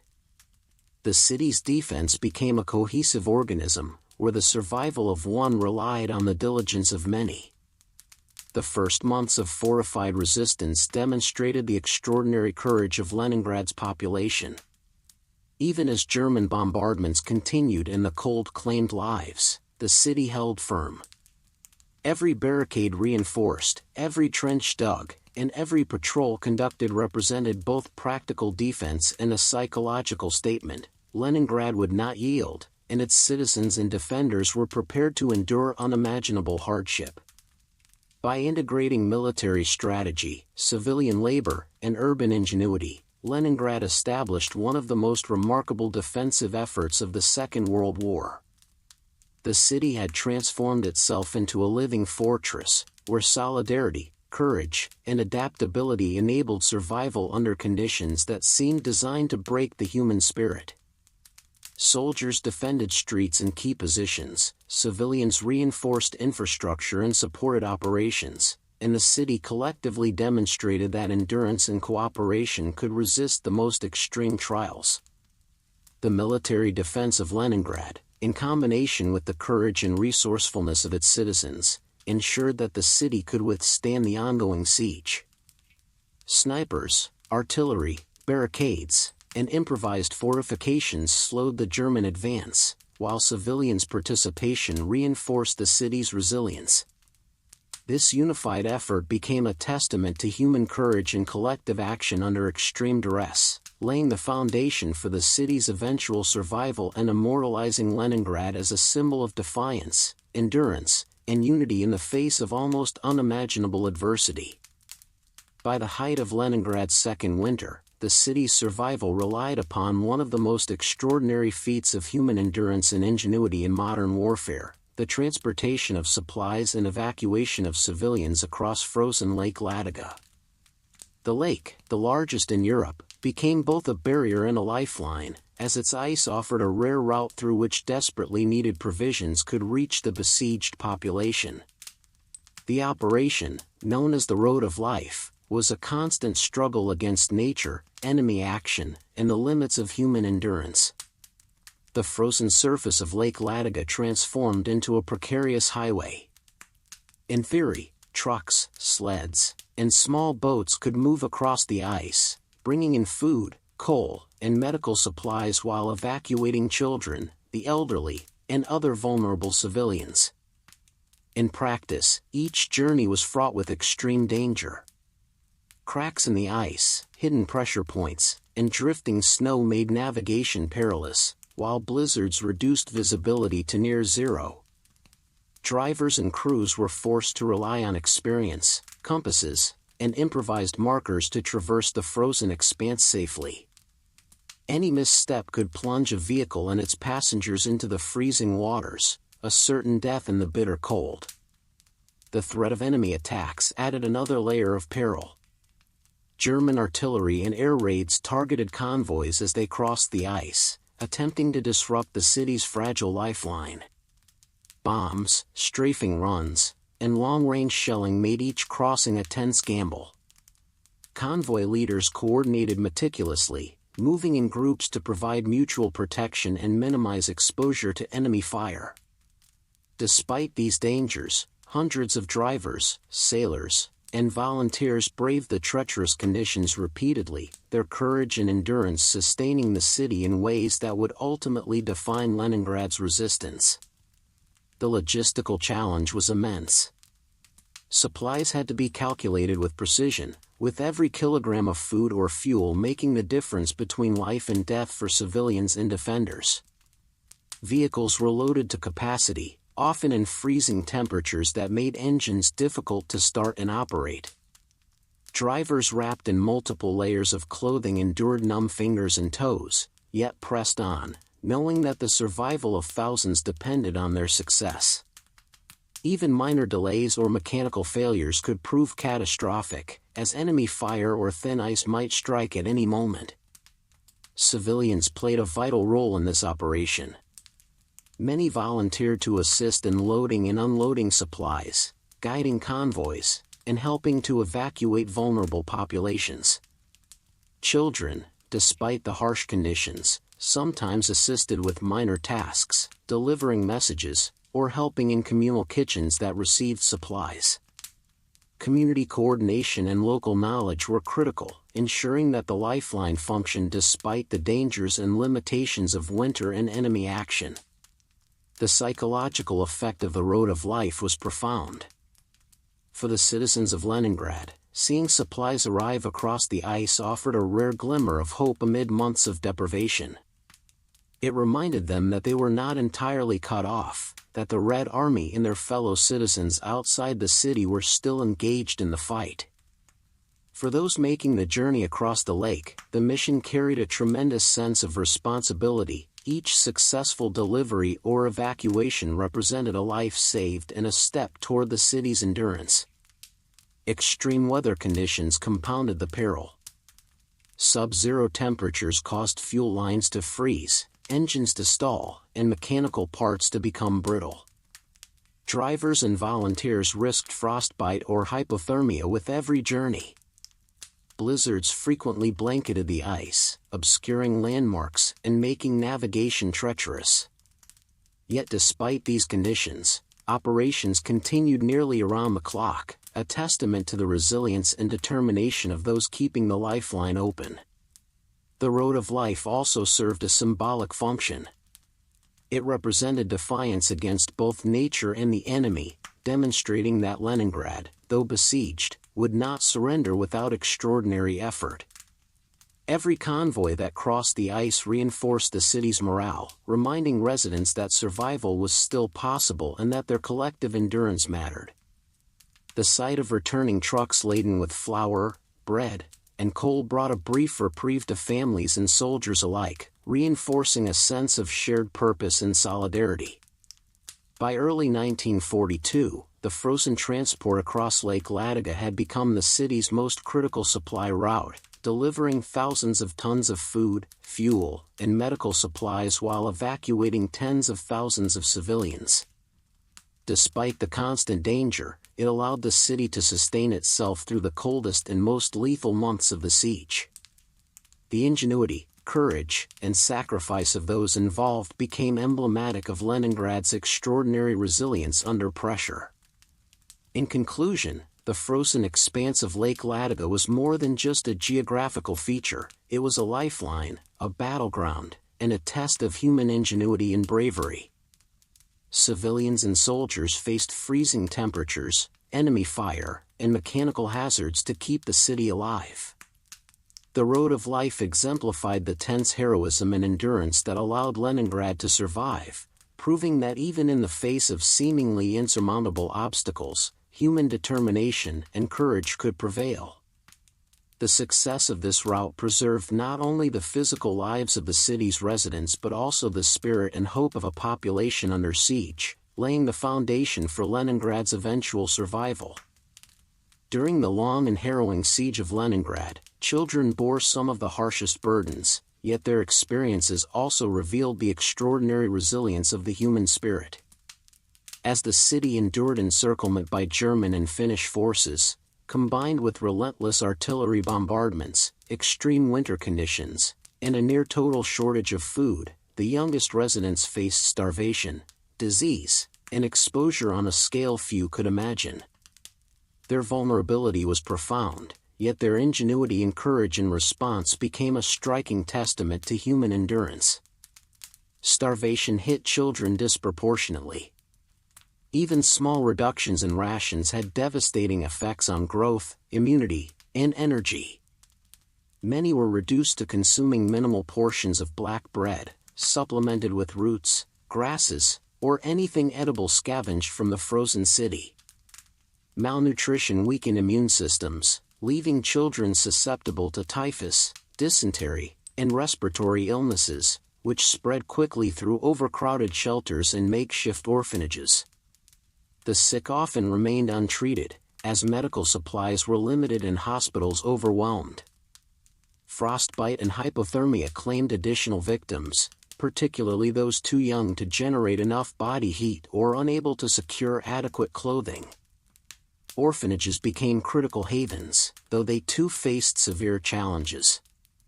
Staff worked tirelessly to stretch meager rations, often improvising substitute foods such as sawdust-laced bread or boiled roots. Sleeping arrangements were crowded, heating was minimal, and sanitary conditions were precarious. Despite these hardships, orphanage workers sought to maintain a sense of routine, education, and normalcy, understanding that psychological resilience was as vital as physical survival. Children were encouraged to help with daily chores, learn basic skills, and care for younger or weaker peers, fostering responsibility and cooperation amidst deprivation. Stories of resilience and ingenuity among the city's children became emblematic of the siege itself. Children learned to adapt to extreme scarcity, finding creative ways to supplement their rations, whether by fishing in frozen canals, collecting firewood, or sharing food among siblings and friends. Some improvised games and exercises to maintain physical strength and morale, while others assisted adults in labor, delivery of supplies, or care for the ill. These small acts of creativity and courage helped sustain not only their own survival but also that of their families and communities. Community solidarity played a significant role in supporting children. Neighborhood committees and volunteer networks ensured that rations were distributed fairly, and that orphans, disabled children, and those without family care received assistance. Schools, where operational, incorporated lessons in survival, hygiene, and first aid alongside literacy and numeracy, emphasizing both practical and psychological skills. Religious institutions, though limited, provided spiritual support and small educational activities to maintain hope. Despite the severe hardships, children often demonstrated remarkable bravery and mental resilience. They learned to navigate a city filled with collapsed buildings, frozen streets, and dangerous debris while avoiding enemy bombardments and navigating ration lines. Their ability to endure extreme hunger, freezing temperatures, and constant uncertainty reflected a combination of innate adaptability and the guidance of adults who fostered communal solidarity. The psychological toll on children was significant. Witnessing death, starvation, and despair daily created lasting trauma. Yet, these young survivors also developed a profound sense of agency and empathy. They assisted others when possible, shared rations, and comforted peers in distress. The siege forced them to mature rapidly, blending childhood innocence with the harsh necessities of survival. In many ways, the experiences of children mirrored the city itself, fragile yet resilient, vulnerable yet resourceful, overwhelmed yet unbroken. Their daily survival required ingenuity, courage, and community support, a microcosm of Leningrad's broader struggle. Even in the darkest moments, small victories, such as a shared meal, a warm blanket, or a safe night in a shelter, became triumphs of human spirit. By sustaining life under these conditions, the children of Leningrad also symbolized hope for the city's future. Each child who survived the harsh winters and malnutrition represented the persistence of human potential and the possibility of rebuilding a society scarred by war. Their survival became a measure of the city's endurance, a reminder that even amid devastation, life and human ingenuity could persist. In conclusion, the children of Leningrad during the siege were exposed to unimaginable hardships, starvation, disease, exposure, and the psychological trauma of living under constant threat. Yet they demonstrated extraordinary resilience, creativity, and courage. Orphanages improvised care, communities pooled resources, and children adapted to extreme circumstances with ingenuity. Their endurance under such conditions reflects both the tragedy and the inspiring human spirit that defined Leningrad's survival. The story of these children is a poignant reminder that even in the face of prolonged deprivation and imminent danger, human resilience can manifest in the youngest among us, shaping the legacy of a city that refused to yield. They became both witnesses and symbols of courage, illuminating the possibility of survival and hope amidst one of history's most devastating sieges. Amid the unrelenting siege of Leningrad, the city's factories became critical lifelines, sustaining both the military defense and the survival of the civilian population. Despite dwindling food supplies, sub-zero temperatures, and constant bombardment from German and Finnish forces, industrial production continued, a testament to the stoic endurance and determination of Leningrad's workforce. These factories did not simply produce goods, they produced hope, resilience, and the means for the city to resist total collapse. At the onset of the siege, the city's industrial complex was rapidly reorganized to meet the demands of wartime survival. Factories that once produced consumer goods were converted to manufacture weapons, ammunition, and essential military supplies. Even small workshops contributed by repairing machinery, producing spare parts, and improvising solutions to compensate for shortages of raw materials. Every rivet, every shell, and every bolt was a tangible contribution to the defense of the city, reinforcing both the military front and the collective morale of the population. The workforce itself was remarkable. Men, women, and even teenagers labored under extreme conditions to keep production lines running. Despite chronic hunger, frostbite, and exhaustion, they maintained long shifts, often in poorly heated buildings where machinery groaned and threatened to freeze. Women took on roles traditionally reserved for men, operating heavy equipment, managing logistical operations, and ensuring that essential goods reached military units and civilian distribution centers. Teenagers assisted with assembly, transport, and maintenance, demonstrating an early maturity forced upon them by the extraordinary circumstances. The challenges were immense. Fuel shortages limited the operation of machinery, while damaged equipment from previous bombardments required constant repair and improvisation. Electrical failures were common, as the city's power infrastructure was stretched thin, and factories had to rely on generators or manual labor to maintain production. Bombings posed another constant threat. Air raid alarms would halt work suddenly, and crews would rush to shelters, only to return and resume production immediately after, often without pause for rest or nourishment. Safety, though a concern, often took a back seat to the imperative of sustaining production.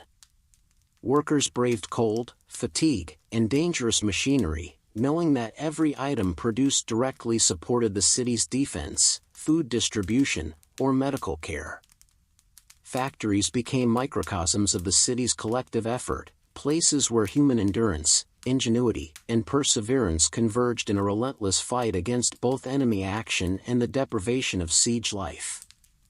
In addition to military production, factories also contributed to civilian survival. Workshops and assembly lines manufactured stoves, cooking equipment, medical tools, and essential infrastructure components. Every item that enabled heating, cooking, or medical treatment indirectly saved lives, making the work of these factories central to sustaining both morale and physical survival. The line between military and civilian utility blurred, as each task became a lifeline for the besieged population. The human cost of this labor was high. Workers endured frostbite, malnutrition, and chronic exhaustion, with minimal rations barely sufficient to sustain long hours of physically demanding work. Disease spread quickly in crowded factory floors, and injuries from machinery or bombardment were common. Yet despite these hardships, productivity persisted, driven by a combination of civic duty, patriotism, and the stark realization that the survival of the city depended on their labor. Leadership within factories displayed remarkable adaptability. Managers coordinated schedules to maximize output while accommodating shortages of fuel, electricity, and materials.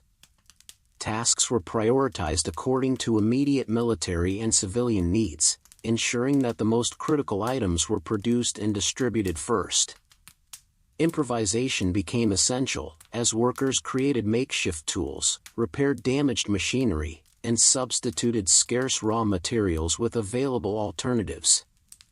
The factories also served as centers of psychological resilience.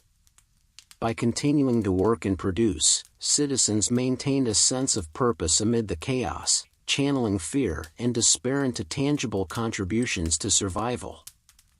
Every shell produced, every repaired tool, every ration packaged for distribution reinforced the collective morale, signaling that the city, though besieged, was neither defeated nor passive. By the winter of 1942-43, the continued operation of factories demonstrated that Leningrad's survival relied as much on human industry as on military strategy.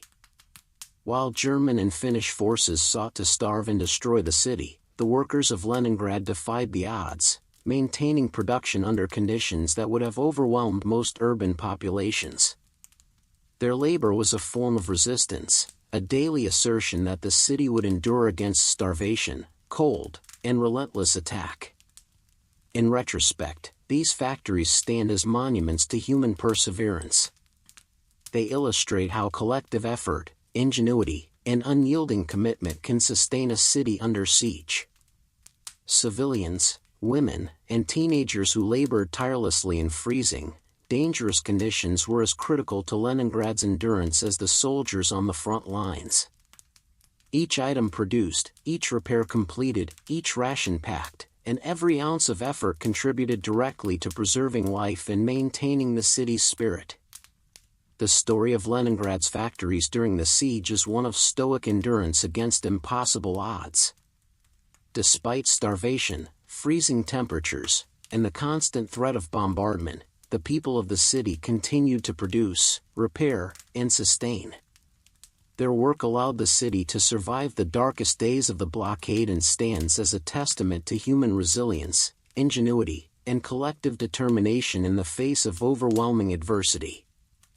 Amid the relentless siege of Leningrad, while the city struggled to survive under starvation, bombardment, and sub-zero temperatures, the most intimate chronicles of human endurance were preserved not in official reports or military dispatches, but in the letters and diaries of its inhabitants. These personal documents, often hidden in basements, attics, or tucked away in pockets, provide a deeply human perspective on the extraordinary challenges of life under siege, capturing fear, hope, courage, and sorrow on a profoundly personal level.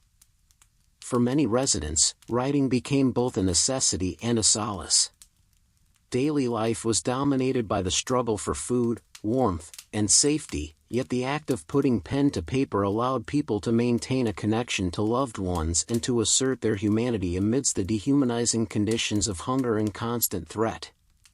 Letters to family members, whether in other parts of the Soviet Union or within Leningrad itself, carried messages of encouragement, practical guidance, or reassurance.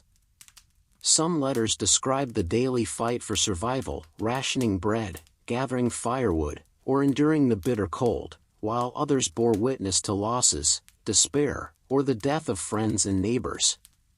Many letters were never delivered, lost amid the chaos of war, captured in the ruins of bombed-out buildings, or consumed by the impermanence of improvised mail routes. Yet even in their absence, these letters provide a vivid portrait of life under siege. A child writing to a distant relative might recount how classmates endured frostbite while huddling in unheated schools. A factory worker could describe the exhaustion and hunger endured while keeping munitions flowing to the front lines. Each note, whether hopeful or despairing, reflects the intimate struggles and resilience of individuals navigating the daily challenges of siege life. Diaries, often maintained in secret, offered a similar window into private experiences. Residents chronicled the rhythm of the city, the long hours waiting for ration lines, the constant vigilance against bombings, the improvised communal meals, and the psychological strain of watching neighbors succumb to hunger and cold. These personal accounts reveal a spectrum of emotion: fear for one's own survival, grief for lost loved ones, and awe at the courage displayed by neighbors, friends, and strangers. Many diarists noted small acts of kindness and solidarity, sharing the last portion of bread, carrying a sick neighbor to a hospital, or keeping morale high through storytelling or song. The letters and diaries also illuminate the psychological strategies people employed to cope with extreme conditions. Writing became a means of asserting control in a world that seemed increasingly uncontrollable. Some used humor to lighten the burden, others turned to poetry or sketches to process their emotions. Through their writings, citizens of Leningrad documented not just suffering but endurance, creativity, and a refusal to succumb entirely to despair. Families separated by the siege faced profound uncertainty. Letters often contained instructions for rationing, updates on health and survival, or expressions of longing. The inability to deliver messages compounded the anxiety, yet the mere act of writing reaffirmed the bonds of love, memory, and duty.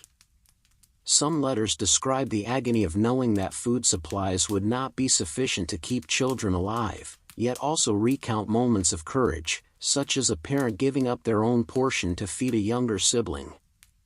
Soviet authorities encouraged correspondence when possible, recognizing that maintaining morale was critical.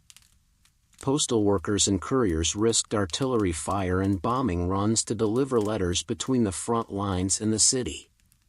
Even small successes in communication provided tangible hope. A single letter confirming the survival of a loved one could bolster a family's determination to endure another day of rationed meals, freezing temperatures, and relentless bombardment. These personal documents highlight the universal human themes of the siege: love and loss, fear and courage, despair and hope. While statistics record deaths, malnutrition rates, and destroyed infrastructure, diaries and letters capture the texture of daily life, the emotional landscape, and the profound resilience required to survive. They provide a window into how ordinary people navigated extraordinary adversity, humanizing the larger narrative of a city under siege. The intimate nature of letters and diaries also personalizes the collective suffering. Each individual account adds depth to the historical record, illustrating that the siege was experienced not only as a military blockade but as a deeply personal trial for millions.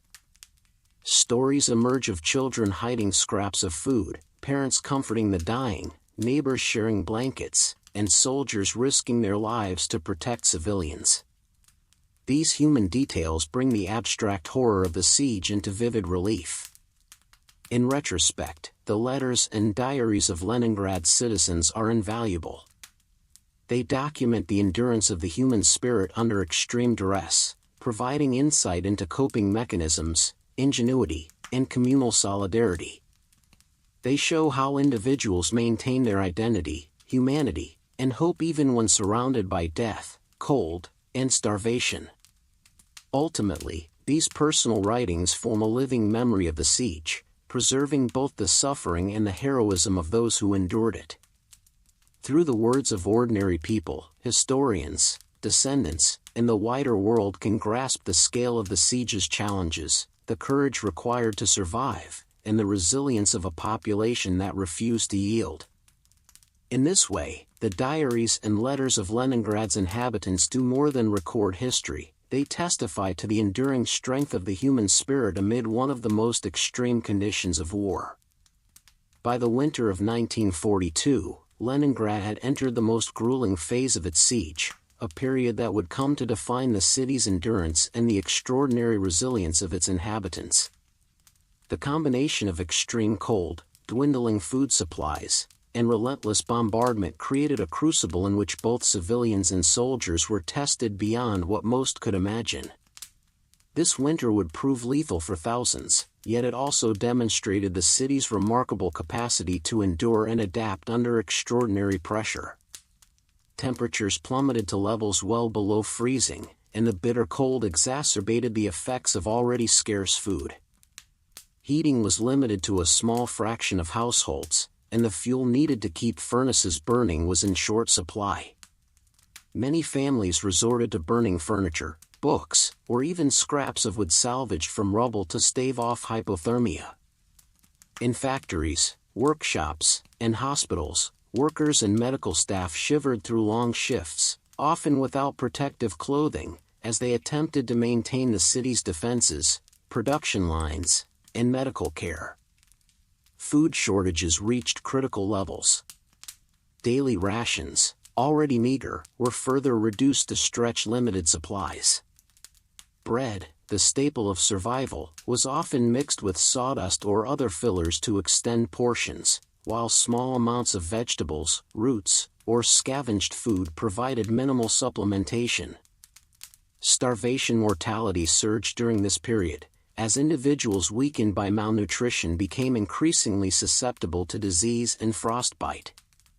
Corpses began accumulating in streets, stairwells, and homes, as municipal authorities struggled to bury the dead in frozen ground.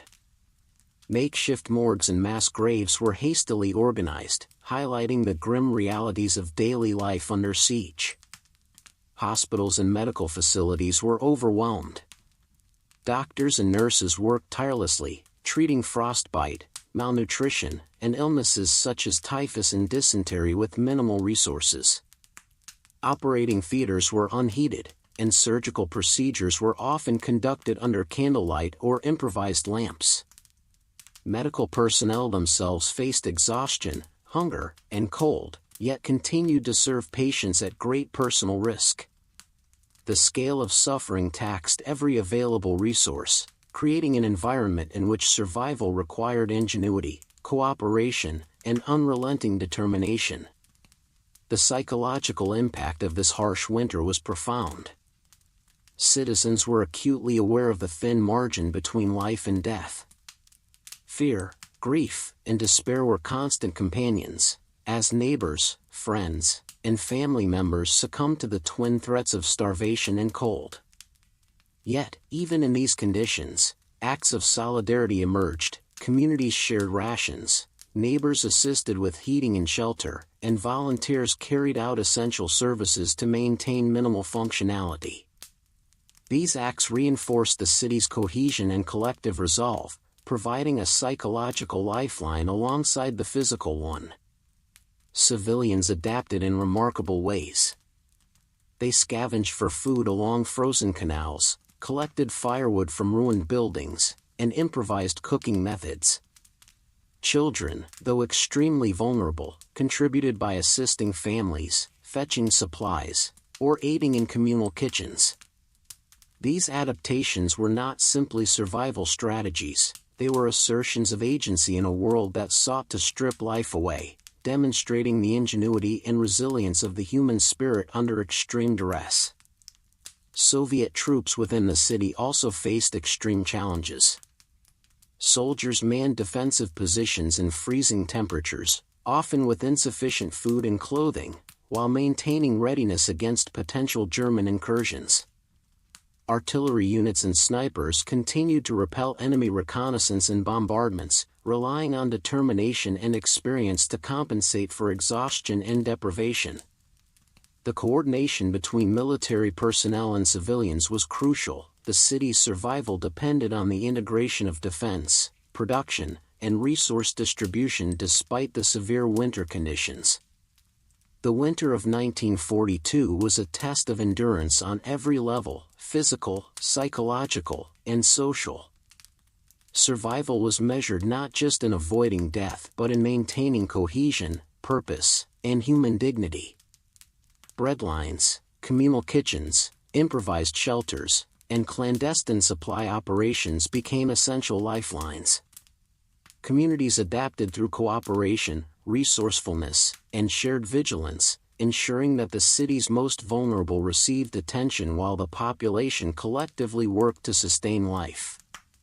Despite the extreme hardships, Leningraders demonstrated remarkable resilience. People maintained cultural and educational activities, preserving a sense of normalcy and morale.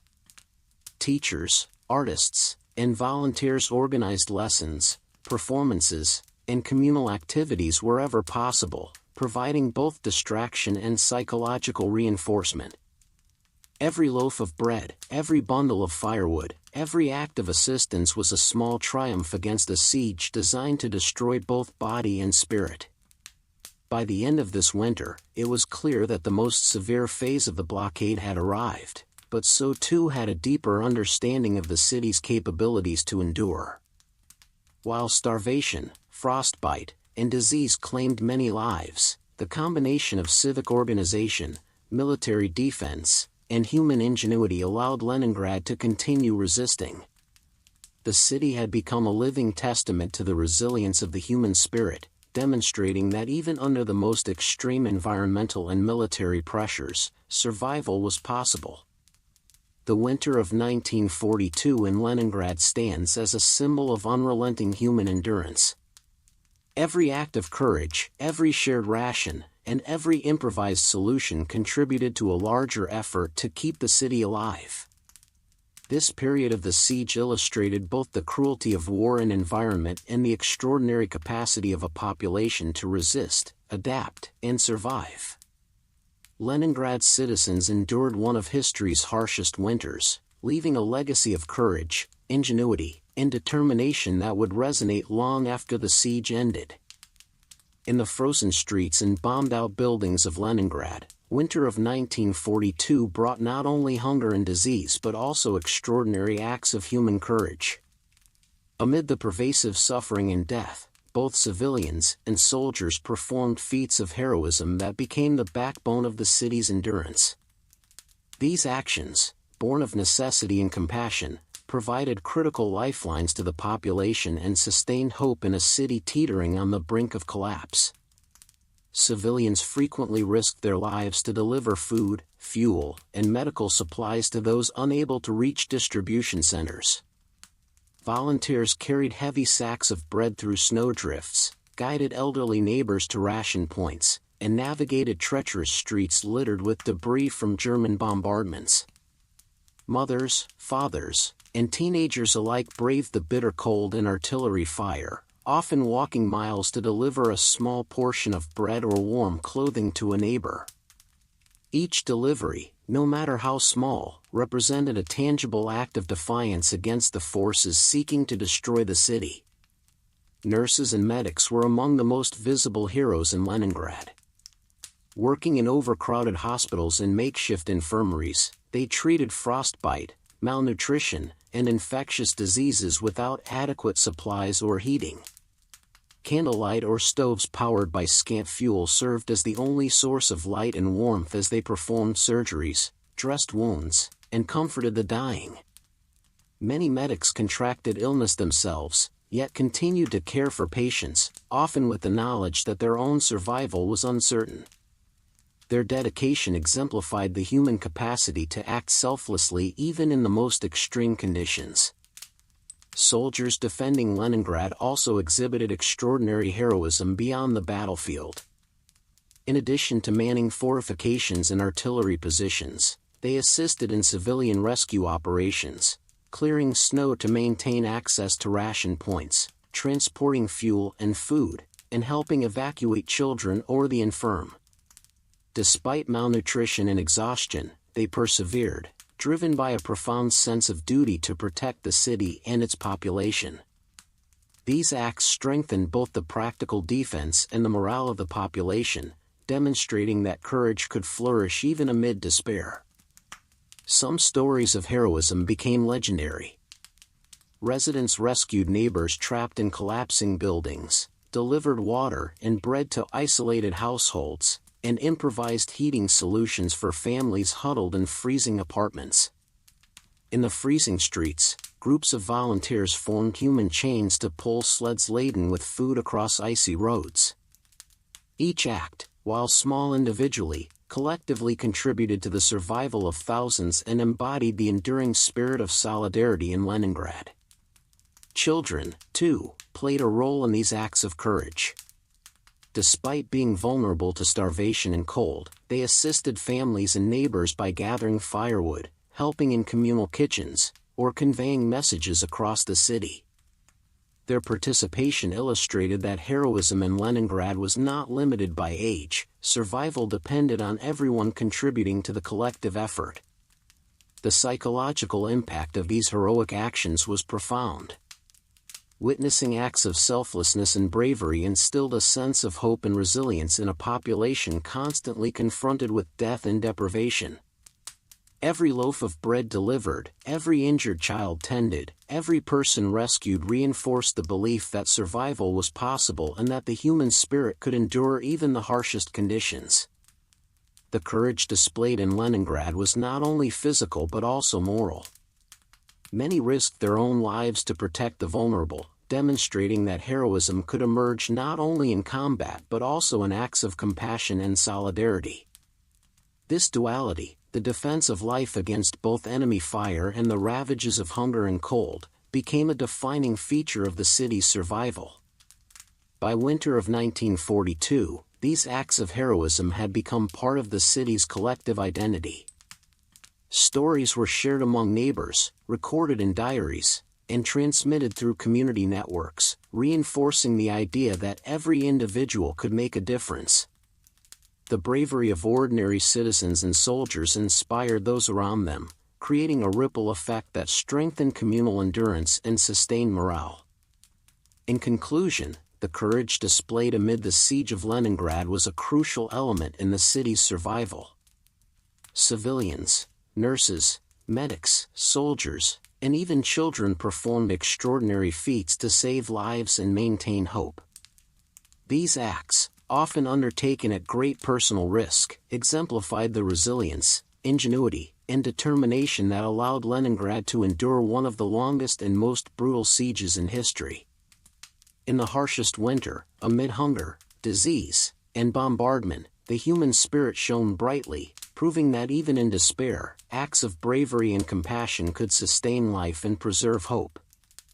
By early 1943, after more than a year of siege, Leningrad's defenders and inhabitants faced a critical turning point as the Soviet military launched a series of coordinated artillery and airstrikes against the encircling German and Finnish forces. These operations aimed not only to weaken enemy positions but also to open limited corridors for supplies and reinforcements, offering the besieged city a glimmer of relief amidst relentless hardship. The combination of winter conditions, exhausted German troops, and strategic Soviet pressure created an environment in which hope and danger existed side by side. The Soviet counteroffensive relied heavily on artillery bombardments targeted at German fortifications and troop concentrations surrounding Leningrad. Thousands of shells rained down on forward positions, disrupting supply lines, destroying bunkers, and forcing the encircling forces to reorganize under fire. Artillery crews operated under severe conditions themselves, often in makeshift emplacements exposed to cold, snow, and enemy observation, yet they persisted, understanding that every successful strike could alleviate the suffering inside the city. Air power played an equally critical role. Soviet aircraft launched sorties against enemy positions and supply routes, aiming to cripple German logistics and morale. pilots braved freezing temperatures, anti-aircraft fire, and limited visibility to strike at encampments, artillery positions, and rail lines. Each successful mission disrupted the blockade and contributed to creating temporary corridors through which limited supplies could reach the city. The combined pressure of air and artillery forced German commanders to stretch their defenses, overextend their supply lines, and respond reactively rather than proactively. These operations allowed the Soviets to establish narrow corridors across which essential supplies and reinforcements could reach Leningrad. Though the openings were limited and dangerous, they were a lifeline.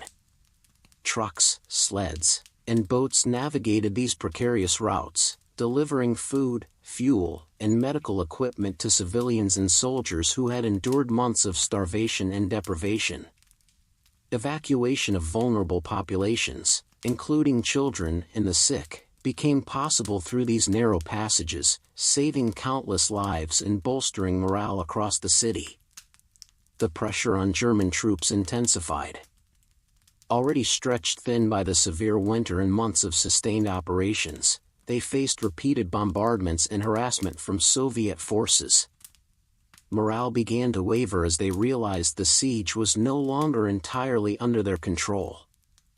German positions were forced to adjust constantly to counter Soviet advances, leaving gaps in the blockade that Leningrad's defenders could exploit. Even slight openings in the supply lines became critical lifelines, reinforcing both civilian endurance and military capability. For the residents of Leningrad, the combination of artillery and airstrikes brought a renewed sense of hope.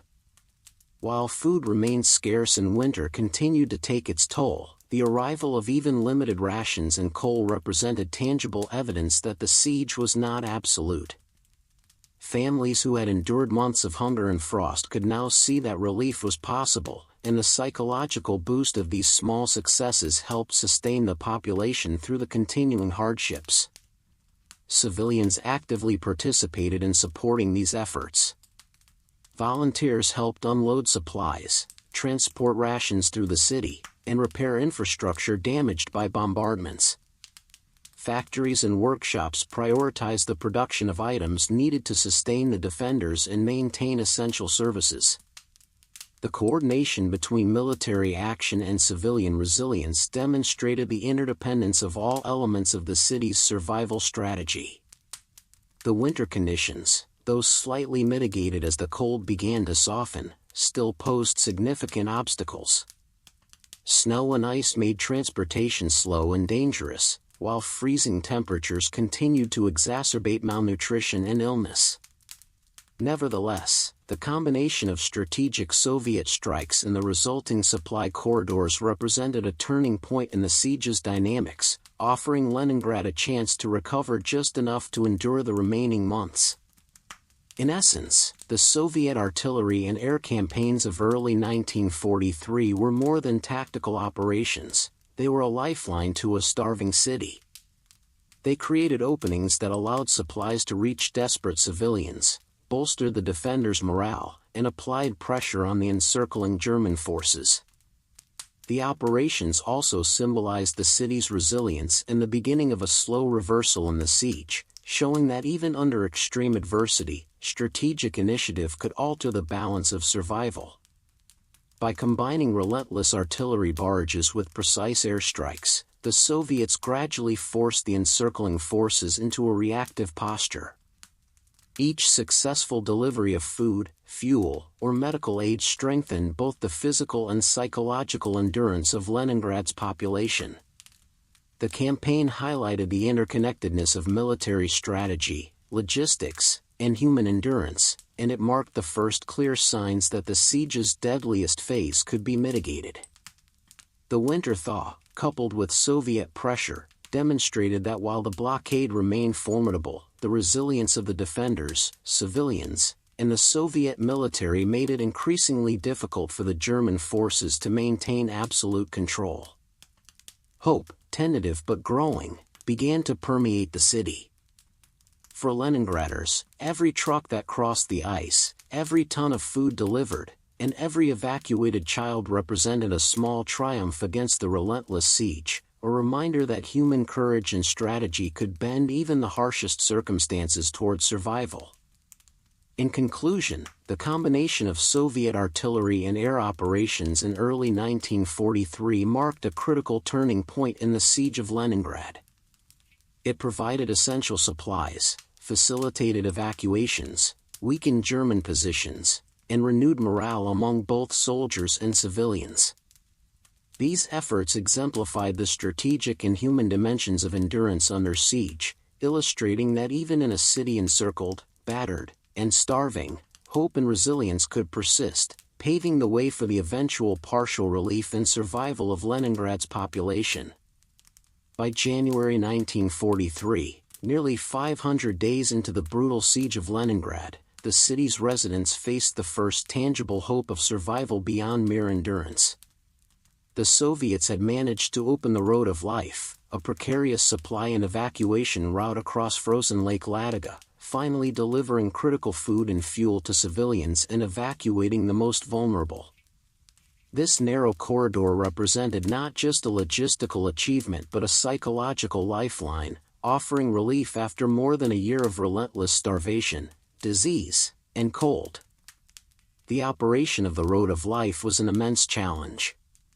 Convoys of trucks, sleds, and small boats traversed the frozen lake under constant threat from German artillery and aerial bombardment. Drivers navigated treacherous ice, snow drifts, and shifting weather conditions, while volunteers assisted in unloading supplies and coordinating the evacuation of children, the elderly, and the sick. Every journey was a delicate balance between risk and necessity, as one misstep could plunge both people and supplies into the icy waters below. Food and fuel began to trickle into Leningrad, alleviating some of the city's extreme deprivation. Bread, flour, and other rations reached communal kitchens, hospitals, and households, providing residents with more than the bare minimum necessary to survive. Coal and wood supplies allowed for modest heating in homes and public shelters, reducing frostbite and hypothermia cases among both civilians and soldiers. Even limited relief had a profound impact. Families shared news of arriving convoys, and the collective morale of the city experienced a cautious uplift after months of despair. The opening of the corridor also enabled the evacuation of thousands of civilians, primarily children, the elderly, and those severely weakened by malnutrition or illness. Families who had been living on the edge of survival were transported to safer Soviet-held territory, removing some of the immediate humanitarian pressure from the city while saving lives that might otherwise have been lost. Each evacuation was both an act of hope and a reminder of the human cost of the siege. Many were forced to leave relatives behind, and countless lives had already been claimed by starvation and bombardment. Psychologically, the arrival of the first convoys brought a mix of relief, exhaustion, and grief. Residents felt hope rekindled as supplies reached their neighborhoods, yet the scars of nearly 500 days of deprivation were deeply felt. Families mourned those lost to hunger, disease, and cold, while simultaneously grappling with the enormity of survival itself. The cautious optimism was tempered by the realization that the siege was not yet over, and that continued vigilance and endurance would still be required. The Road of Life exemplified the interplay of courage, coordination, and human endurance. Drivers risked their lives repeatedly to maintain supply lines, volunteers organized distribution networks within the city, and military personnel ensured that the corridor remained operational under extreme conditions. The success of the operation required ingenuity and bravery at every level, demonstrating that survival in Leningrad depended not only on the efforts of the military but also on the dedication of ordinary citizens. Even as supplies reached Leningrad, the city continued to face challenges. German forces maintained artillery bombardments, and the winter conditions remained harsh. Ice on the lake was constantly shifting, storms could halt convoys for days, and every vehicle and cargo load was at risk. Despite these dangers, the opening of the corridor marked a decisive turning point, proving that the city could receive aid and that the siege's unyielding grip could be partially breached. For the civilians, this partial relief translated into tangible improvements in daily life. Bread lines moved more efficiently, hospitals received much-needed medicines, and families could finally supplement the meager rations they had been surviving on. Children, previously weakened by months of starvation, gained enough nourishment to endure the remaining winter. Workers in factories and municipal services were better able to sustain essential operations, indirectly supporting both the military defense and civilian welfare. The corridor also had symbolic significance. Its operation demonstrated that Leningrad was not isolated, and that the Red Army remained capable of action beyond the city's perimeter.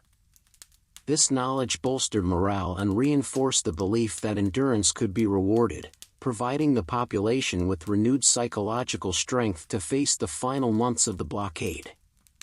In conclusion, the opening of the Road of Life in January 1943 marked the first significant relief for Leningrad in nearly 500 days.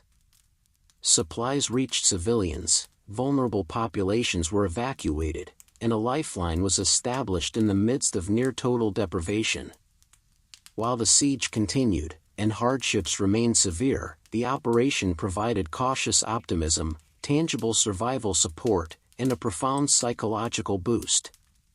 It was a turning point in human endurance, illustrating the impact of coordinated courage, logistical ingenuity, and communal effort in the face of relentless adversity.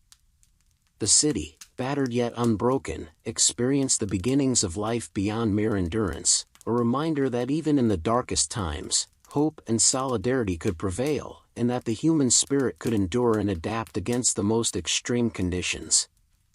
By the winter of 1942-43, Leningrad's survival hinged on one of the most remarkable feats of wartime ingenuity and courage, the operation of the Road of Life across frozen Lake Ladoga. For nearly a year and a half, the city had endured a relentless siege, bombarded by German and Finnish artillery, cut off from most supply lines, and subjected to starvation and disease. The frozen lake became both a lifeline and a deadly obstacle, as trucks, sleds, and makeshift transports braved sub-zero temperatures, treacherous ice, and enemy attacks to deliver essential supplies and evacuate civilians. The operation's primary objective was dual: deliver desperately needed food, fuel, and medicine to the city while providing a means of evacuation for vulnerable populations, including children, the elderly, and the sick. The lake itself, frozen to varying thicknesses by the harsh Russian winter, was a dangerous highway. Convoy drivers and crews faced the constant risk of ice cracking under the weight of heavily laden vehicles, hidden crevices, and sudden blizzards that could disorient even the most experienced navigators. One misstep could plunge trucks and supplies, along with those inside, into the frigid waters below, making every journey a life-or-death gamble. The threat of enemy action compounded the peril. German artillery targeted the frozen crossings whenever reconnaissance identified movement, and Luftwaffe aircraft periodically strafed or bombed supply convoys. Despite this, the operation continued almost uninterrupted, as the necessity of sustaining the besieged population outweighed the risks. Drivers, engineers, and volunteers displayed extraordinary courage, navigating under constant fire while maintaining precise timing and coordination to maximize the number of trips across the lake. Civilians played an indispensable role in the Road of Life. Volunteers helped load and unload supplies, organized the distribution of rations within the city, and coordinated the evacuation of children and infirm residents. Many residents, themselves weakened by starvation and exposure, participated in labor-intensive tasks, demonstrating extraordinary ingenuity and endurance. Children and teenagers, though extremely vulnerable, assisted by carrying messages, gathering firewood, or supporting medical personnel, contributing to the broader effort to maintain the city's survival. Logistical challenges were immense. Trucks were often overloaded with sacks of flour, coal, and medicine, while sleds carried smaller loads or evacuated civilians. Engines had to be adapted to withstand sub-zero temperatures, and drivers improvised with chains on tires or weighted loads to prevent sliding or tipping.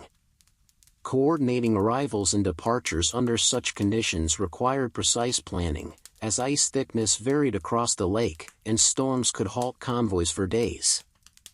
The psychological impact of the operation was profound. For the city's residents, the arrival of even small amounts of supplies represented a lifeline, a tangible reassurance that survival was possible. Every convoy that successfully crossed the ice brought bread to the hungry, coal to heat homes, and hope to hearts long accustomed to despair. Evacuations, though limited in scale, rescued thousands of the most vulnerable, underscoring that the city could endure the siege with strategic support and coordinated effort. The road of life exemplified human courage under extreme pressure. Drivers braved freezing winds, enemy fire, and treacherous ice, while volunteers and military personnel coordinated the delivery and distribution of supplies with ingenuity and precision. Each successful trip reinforced the city's determination to survive, illustrating that collective effort and unwavering resolve could defy seemingly insurmountable odds. Nature itself became both an ally and an enemy. The frozen surface of Lake Ladoga allowed vehicles to cross where boats could not, creating a lifeline that otherwise would have been impossible. Yet the same ice could shift, crack, or collapse, threatening lives and supplies in an instant. Snowstorms and whiteout conditions made navigation perilous, while the cold sapped the strength of drivers, crews, and volunteers. Endurance, alertness, and courage were essential for every crossing. By the end of the winter of 1942-43, the road of life had proven indispensable for Leningrad's survival. Supplies and evacuations allowed the city to maintain a fragile equilibrium, preventing mass starvation and providing a psychological boost that reinforced both civilian and military morale. Even under the constant threat of enemy action and the harshest winter conditions, the operation demonstrated that ingenuity, coordination, and bravery could sustain life against almost insurmountable odds. In conclusion, the road of life across Lake Ladoga became a symbol of Leningrad's endurance, courage, and communal effort. Civilians, soldiers, and volunteers worked in unison to keep the city alive, traversing dangerous ice under enemy fire and extreme cold. Supplies reached the city, vulnerable populations were evacuated, and the morale of the besieged was bolstered. The operation exemplified how human ingenuity and heroism can overcome both natural and military obstacles, ensuring that Leningrad would survive one of the longest and harshest sieges in history. The courage displayed in this operation, and the lives saved as a result, remain an enduring testament to the resilience of the human spirit under extreme conditions. By the winter of 1942-43, Leningrad had endured nearly a year and a half under relentless siege, and the city's population faced the stark reality of extreme starvation.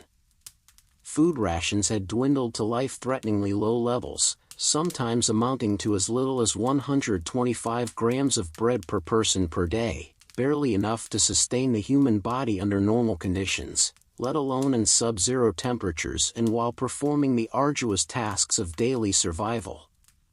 The residents of Leningrad were forced to innovate, endure, and ration meticulously, as every crumb of sustenance became a precious lifeline in the struggle to survive. Bread, the staple of Leningraders' diet, was often stretched with fillers such as sawdust, cellulose, or other inedible materials, creating black bread that could be chewed but provided minimal nourishment. Citizens scavenged for whatever edible items they could find, frozen roots, scraps of vegetables, or even small animals when available. Meals were often small, infrequent, and calculated with strict precision to extend available supplies as long as possible. Families divided portions carefully, with parents frequently sacrificing their own meager rations to feed children or the elderly. Children and the elderly suffered disproportionately under these conditions.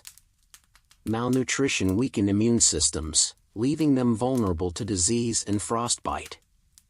Children often appeared emaciated, their growth stunted, and their energy depleted. Elderly residents, already frail, succumbed rapidly to cold and starvation, sometimes dying quietly in their homes or while attempting to queue for meager rations. Despite this, many children displayed remarkable ingenuity and resilience, assisting with household tasks, caring for siblings, or contributing to communal efforts, even as their own survival hung in the balance.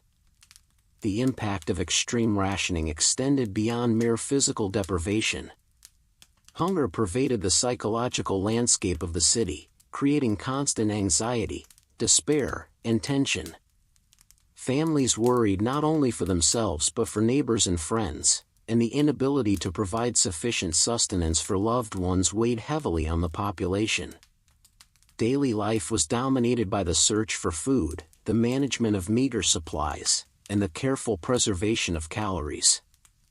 Every day became a calculation of endurance, when to eat, how to share, and how to conserve energy for the next grueling day. Black markets and informal food networks emerged as desperate citizens sought alternatives to official rations. These often operated under clandestine conditions, offering slightly more nourishment at high personal risk. Those caught hoarding or trading outside official channels faced penalties, yet these underground networks were essential for supplementing the minimal supplies distributed through the city's rationing system. Community solidarity also played a crucial role, as neighbors shared portions, organized collective cooking, and supported one another through the most desperate times. Medical consequences of starvation were severe. Hospitals, already stretched thin by casualties from bombardments and disease, faced a surge of patients suffering from malnutrition-related illnesses, frostbite, and complications from weakened immunity. Doctors and nurses improvised treatments, often without adequate supplies or heating. Patients were sometimes forced to be treated in unheated rooms, with volunteers assisting in transporting water, food, and basic care items to sustain life as best as possible. Amid the relentless deprivation, the human spirit endured. Leningraders adapted to the daily agony, finding small ways to maintain morale and humanity. Children improvised toys, engaged in games in snow-covered streets, or helped distribute communal rations. Adults organized shifts to carry food, maintain heating stoves, or repair essential infrastructure. These small acts of resilience underscore the city's ability to persevere despite overwhelming adversity. The winter of starvation demonstrated that survival in Leningrad was not merely a physical struggle but a collective effort of civic coordination, ingenuity, and courage. Families, neighbors, and volunteers contributed to ensuring that every scrap of food, every ration, and every calorie was maximized. Communal kitchens, orphanages, and shelters became hubs of both sustenance and social support, helping to maintain cohesion and morale even as deaths from hunger mounted. By early 1943, the winter rations had become a grim metric of endurance. While the road of life across Lake Ladoga had begun delivering some supplies, the city still faced starvation-level food availability for most residents. The meager bread and black market supplements allowed survival, but malnutrition, weakness, and mortality remained high. Yet the population's determination, ingenuity, and solidarity kept the city alive, defying the encirclement and the German strategy of attrition. In conclusion, the winter of 1942-43 and the extreme rationing in Leningrad exemplified the agony and resilience of a city under siege. Starvation, disease, and harsh winter conditions tested civilians and soldiers to their limits. Children and the elderly suffered the most, yet the collective ingenuity of the population, the solidarity among neighbors, and the resourcefulness of volunteers allowed life to continue against almost insurmountable odds. The road of life and local improvisation provided critical lifelines, and every rationed slice of bread represented both survival and defiance. The winter of starvation thus stands as a somber reminder of human endurance in extreme adversity. It reflects both the relentless cruelty of war and the extraordinary capacity of people to persevere, adapt, and maintain hope even when survival depends on the smallest, most fragile resources. Leningraders endured, preserved life, and demonstrated that even amid grinding hunger and frost, courage and human solidarity could sustain a city under siege. By the winter of 1942-43, the siege of Leningrad had reached one of its most lethal phases, as extreme cold, starvation, and overcrowding combined to create an environment ripe for disease and death. Harsh winter conditions compounded the city's already dire circumstances, turning frostbite, typhus, and other illnesses into daily threats to survival. Hospitals were overwhelmed, and medical personnel, themselves exhausted and malnourished, worked tirelessly under impossible conditions to treat the sick and wounded. Civilian mortality surged, underscoring the relentless cruelty of both war and environment. The extreme cold intensified every aspect of daily life. Temperatures routinely plummeted far below freezing, leaving streets, pipes, and infrastructure frozen solid. Residents faced frostbite not only when venturing outdoors but also indoors, as fuel shortages limited heating to a fraction of homes and public shelters. Families resorted to burning furniture, books, and scraps of wood to maintain warmth. Frostbite claimed fingers, toes, and in severe cases, entire limbs, adding a layer of physical suffering to the already dire effects of malnutrition and psychological stress. Malnutrition left the population extremely vulnerable to disease. Typhus, dysentery, and respiratory infections spread rapidly in overcrowded apartments, shelters, and hospitals. With rationing at starvation levels, individuals lacked the strength to fight off infections, leading to a dramatic increase in mortality. Outbreaks of typhus were particularly deadly, transmitted by lice in the cramped living quarters. Hospitals, already under strain from bombardment injuries, were quickly overwhelmed by the sheer number of patients suffering from malnutrition-related illnesses and infectious diseases. Medical personnel worked under extraordinary conditions. Doctors and nurses performed surgeries, treated frostbite, and administered care with minimal supplies, often improvising with whatever resources were available. Candlelight and wood stoves provided the only illumination and warmth in makeshift clinics, while volunteers assisted with basic tasks like carrying patients, fetching water, or distributing medicine. Exhaustion and malnutrition affected the caregivers as well, yet they persevered, aware that every patient saved was a small victory against the siege. Civilian mortality was staggering. Families often lost multiple members to starvation, cold, or disease. Children and the elderly were particularly susceptible, with many succumbing to illnesses that might have been treatable under normal conditions. Makeshift cemeteries and mass graves became commonplace as municipal authorities struggled to manage the dead and frozen ground. Corpses often remained exposed for days before burial, adding to the psychological trauma for survivors. The combination of environmental extremes and epidemic created a relentless cycle of suffering. Cold weakened the immune system, starvation sapped strength, and overcrowding facilitated the spread of disease. Each factor reinforced the others, creating a devastating synergy that challenged both the physical and mental resilience of Leningrad's population. Yet, despite these overwhelming conditions, the city continued to function, with citizens and soldiers alike performing extraordinary acts of endurance and solidarity. Survival required ingenuity and adaptability. Families shared meager rations, neighbors assisted one another in gathering firewood, and volunteers maintained essential services, from delivering water to caring for the sick. Communal kitchens, orphanages, and shelters became hubs of survival, providing food, warmth, and social support. These coordinated efforts allowed the city to persist despite mounting casualties and relentless environmental pressures.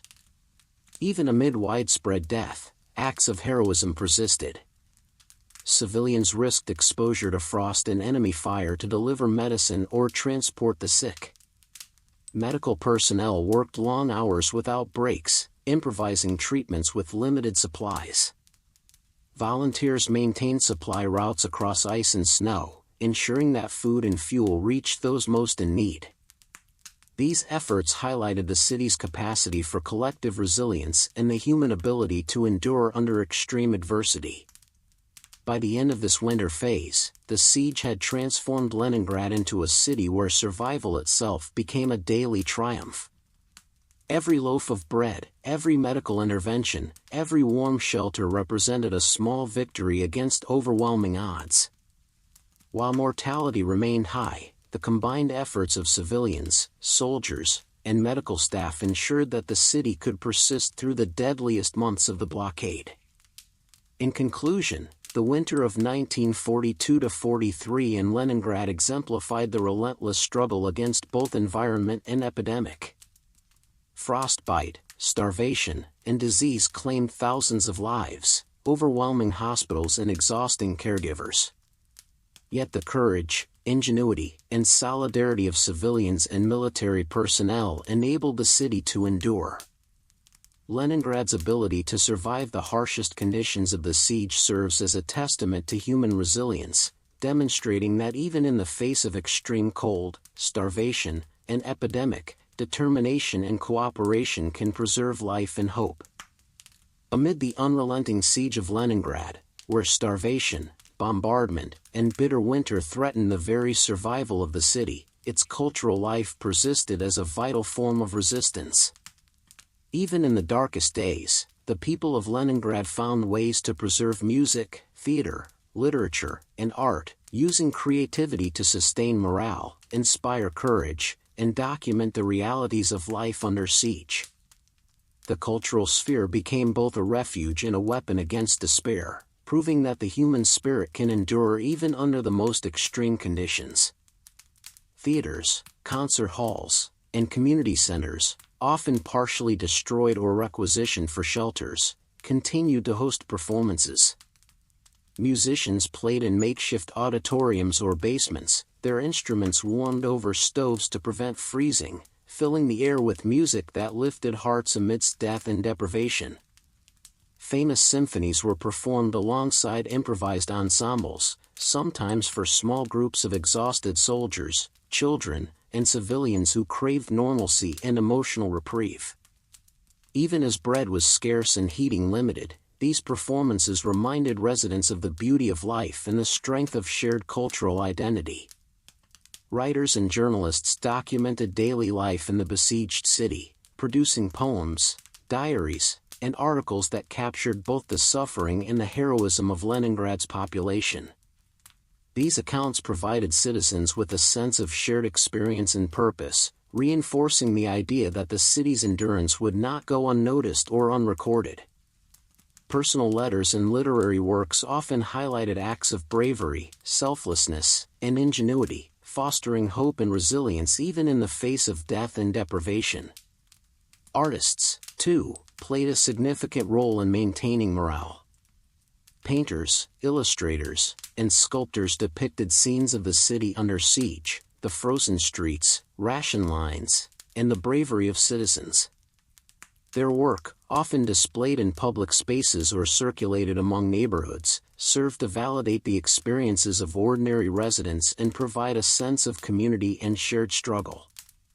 Even rudimentary sketches made by children or amateur artists became a testament to the human capacity for creativity under duress. Propaganda efforts were closely intertwined with cultural activities, emphasizing themes of resistance, courage, and Soviet patriotism. Radio broadcasts, leaflets, and newspapers highlighted heroic deeds, the resilience of workers and soldiers, and the determination of citizens to endure. While intended to motivate and unify, these communications also helped people make sense of their suffering, framing the siege not only as a trial of survival but as a collective effort toward eventual victory. Cultural endeavors had tangible psychological effects. For citizens enduring months of hunger, frostbite, and bombardment, attending a musical performance or theater reading could provide a fleeting sense of normalcy, a brief escape from the daily horrors of the siege. It reinforced social cohesion, strengthened morale, and reminded people of the life they were fighting to preserve. Even small gatherings, like communal poetry readings or storytelling sessions, became acts of defiance, asserting that Leningrad's identity and humanity would not be extinguished by the blockade. The endurance of cultural life also served as a record for future generations. Diaries, music sheets, sketches, and reports created during the siege preserved the emotional and social reality of living under such extreme conditions. They documented not only the suffering but also the creativity, courage, and humanity that persisted amidst starvation and death. These cultural artifacts have since provided historians, scholars, and the general public with a vivid, humanized understanding of the siege beyond statistics and military reports. Children, despite their vulnerability, participated in cultural preservation. Schools organized performances, music lessons, and creative projects, often improvising with scarce materials. These activities provided children with psychological relief, helped maintain education, and instilled a sense of agency and contribution. Even amid hunger and cold, the act of creating or performing offered hope and a sense of purpose. By the winter of 1942-43, cultural resilience had become integral to the city's survival. It was not simply entertainment, it was a form of psychological sustenance, bolstering determination, fostering solidarity, and maintaining the human spirit under siege. Soldiers, civilians, children, and artists alike drew strength from the persistence of music, theater, and literature, demonstrating that even in extreme deprivation, creativity and shared culture could sustain morale and community cohesion. In conclusion, the cultural life of Leningrad during the siege, from theater performances and concerts to diaries, sketches, and propaganda, exemplified the resilience of the human spirit. Amid starvation, disease, and relentless enemy attacks, music, art, and literature became tools of hope, defiance, and psychological survival. They allowed residents to maintain identity, morale, and cohesion, proving that even in the darkest times, creativity and shared humanity can shine through despair, sustaining both individuals and the city as a whole. Leningrad's cultural endurance remains a powerful reminder that in war, survival is not only physical but also profoundly human and spiritual. During the siege of Leningrad, as starvation, frostbite, and relentless bombardment pressed the city to its limits, the most intimate chronicles of life came from the letters and diaries of civilians and soldiers. These personal accounts provide a deeply human perspective on endurance, suffering, and solidarity under conditions that defy ordinary comprehension. They not only recorded the physical hardships of hunger and exposure but also captured the psychological resilience and acts of generosity that sustained the besieged population. Soldiers and civilians alike wrote with the awareness that their words might never reach their intended recipients. Letters sent to family members elsewhere in the Soviet Union or even within the city were often delayed, intercepted, or lost entirely. Yet the act of writing was itself an assertion of humanity, a means of connecting, of preserving identity, and of recording experience. Soldiers detailed long marches, shortages of food, the constant cold, and their fears for the lives of friends and comrades. Civilians described daily struggles to secure bread, maintain warmth, and care for children and the elderly. One recurring theme in these writings was the generosity and self-sacrifice displayed in the face of extreme scarcity. Parents often rationed themselves to feed their children, Neighbors shared meager supplies to help those too weak to queue for bread, and volunteers braved the snow and enemy fire to deliver medicine and fuel. Letters often recounted such acts, highlighting that even amid deprivation, human compassion persisted. These narratives serve as powerful reminders that resilience was not just physical, but moral and communal. Diaries, kept by both civilians and soldiers, provided more detailed daily accounts. They chronicled frostbite injuries, illnesses from malnutrition, and the slow decay of living conditions. Yet alongside these grim realities were notes of ingenuity and adaptation, people using tree bark to extend bread, melting snow for water, and crafting makeshift stoves to combat the cold. Soldiers described improvised defenses, community watches, and ration-sharing efforts that allowed units to maintain operational capability despite starvation. The letters also reveal the psychological impact of prolonged siege. Fear, despair, and grief were common, yet these emotions were interwoven with hope and perseverance. Some letters expressed gratitude for even the smallest acts of kindness, others offered encouragement to loved ones, reminding them to remain strong despite adversity. Children's diaries, when preserved, often combined innocence with startling maturity, recounting the necessity of helping families, scavenging for food, or surviving frostbite, illustrating how the siege accelerated emotional growth under extreme circumstances. These personal accounts became essential to preserving historical memory. While official records documented military operations, rations, and casualties, letters and diaries provided a human dimension, capturing the lived experience of those who endured Leningrad's harsh winters, relentless bombardments, and the constant threat of starvation. Researchers and historians have since relied on these writings to understand not just the statistics of the siege but the emotional, moral, and social fabric of the city under extreme duress. Letters from the starving also illustrate the interplay between individual agency and collective survival. Even small gestures, sharing a piece of bread, helping a neighbor carry supplies, or comforting a sick child, became monumental acts of courage in an environment defined by deprivation. By recording these moments, residents not only documented survival strategies but also affirmed their humanity in a context designed to dehumanize them. The preservation of these letters was itself an act of resilience. Many were hidden in walls, buried under floors, or protected in attics, ensuring that the stories of suffering, endurance, and courage would survive the war. When discovered decades later, they provided a first-hand account of life at the edge of human endurance, bridging the gap between history and personal experience.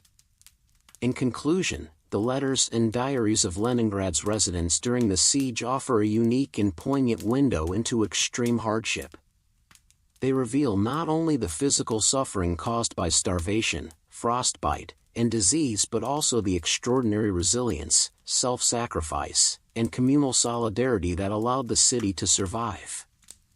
Each letter, each diary entry, stands as a testament to the human spirit in the face of near-total deprivation, preserving the memory of courage, ingenuity, and compassion that defined Leningrad's endurance under siege. These personal accounts ensure that the story of survival is not merely a statistic but a profoundly human narrative of perseverance and hope.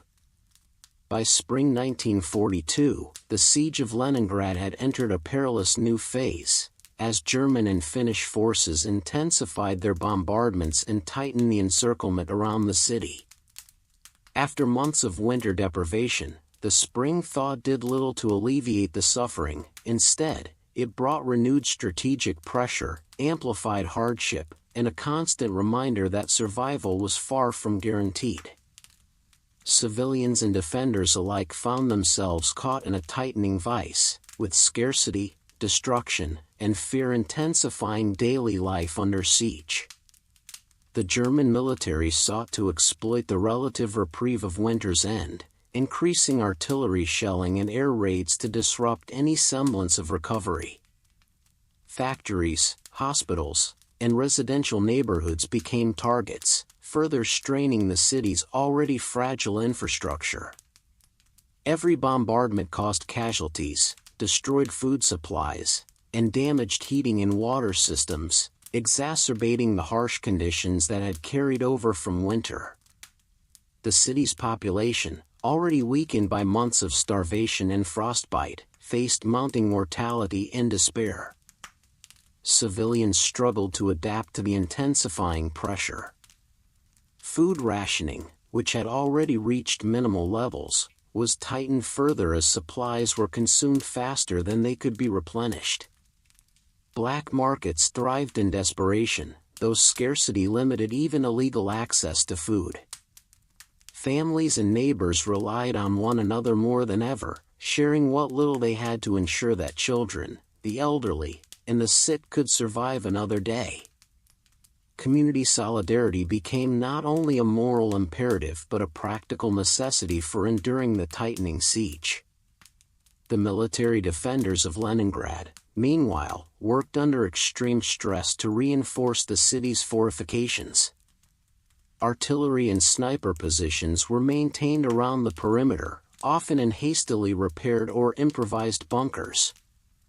Soldiers contended with insufficient ammunition, freezing temperatures, and exhaustion, yet remained vigilant to prevent German forces from exploiting any potential weakness in the encirclement. Coordination between frontline troops and civilians was essential, as both groups depended on each other for survival, intelligence, and logistical support. The tightening siege also had a psychological impact.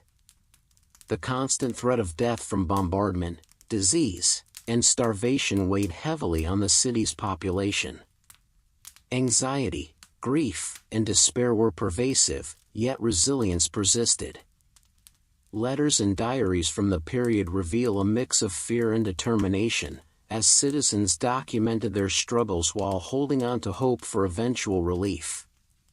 Communities organized shelters, communal kitchens, and makeshift medical facilities, turning adversity into an opportunity to reinforce social bonds and collective endurance. Health crises escalated during this period. Malnutrition, already widespread, led to increased susceptibility to disease. Typhus, dysentery, and respiratory infections spread rapidly, with hospitals overwhelmed and supplies dwindling. Medical personnel, themselves weakened by cold and hunger, worked tirelessly in makeshift conditions to treat the afflicted, while volunteers assisted in transporting water, fuel, and food to those most in need. Every successful effort to sustain life became a small triumph against the relentless pressure of the encirclement. Despite these extreme challenges, the city demonstrated remarkable resourcefulness and resilience. Civilians improvised food substitutes, reused materials for warmth, and created networks for sharing essential goods. Soldiers adapted tactics to defend strategic points while minimizing exposure to bombardments. Volunteers risked their lives delivering supplies across exposed areas, maintaining lines of communication, and ensuring that evacuations across Lake Ladoga could continue whenever ice conditions allowed. Morale, though strained, was maintained through community solidarity, cultural resilience, and small acts of courage. Public readings, musical performances, and religious observances, though limited, provided moments of respite and reinforced a shared sense of identity.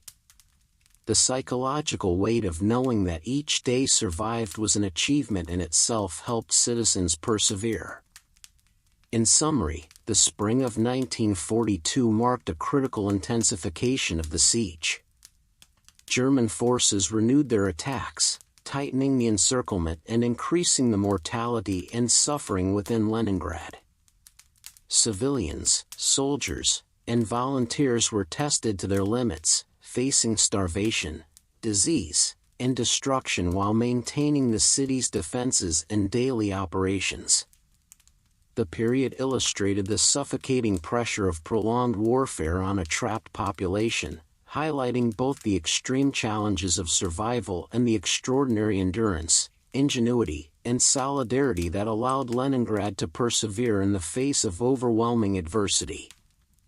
The siege during this period was a testament to the tenacity of human spirit under extreme duress. Every ration distributed, every barricade reinforced, and every convoy across Lake Ladoga represented a victory against the tightening grip of the enemy. Leningrad's experience in spring 1942 underscores the interplay between military strategy, civilian endurance, and human resilience, demonstrating that survival under siege is both a practical and profoundly psychological battle. During the siege of Leningrad, children endured some of the harshest consequences of starvation, disease, and exposure. As the blockade tightened and winter gripped the city, the youngest residents were particularly vulnerable to malnutrition, frostbite, and illness. Many lost parents or relatives to starvation, bombardment, or disease, leaving them orphaned and reliant on neighbors, volunteers, and communal shelters for survival. Yet despite these unimaginable hardships, countless children demonstrated remarkable resilience, ingenuity, and courage, finding ways to endure in a city under siege. Starvation hit children more severely than adults because their smaller bodies required proportionally fewer calories to survive, making the extreme rationing of food catastrophic for growth and immunity. Many relied on communal kitchens, improvised meals, and whatever scraps could be scavenged from streets or abandoned buildings. Some children consumed snow for hydration or boiled roots and bark when nothing else was available. Despite the scarcity, stories emerged of children sharing meager portions with siblings or friends, exemplifying early lessons in solidarity and compassion under extreme conditions. Disease compounded the suffering. Malnutrition weakened immune systems, making children highly susceptible to typhus, dysentery, and respiratory infections. Overcrowded shelters and dormitories became breeding grounds for illness, and medical supplies were minimal. Hospitals and clinics, already overwhelmed, prioritized the most severe cases, leaving many children dependent on the care of neighbors, volunteers, or older children. Despite these challenges, creative solutions often arose: makeshift heating sources, improvised bedding, and communal efforts to maintain hygiene became essential survival strategies. Orphaned children faced particular peril.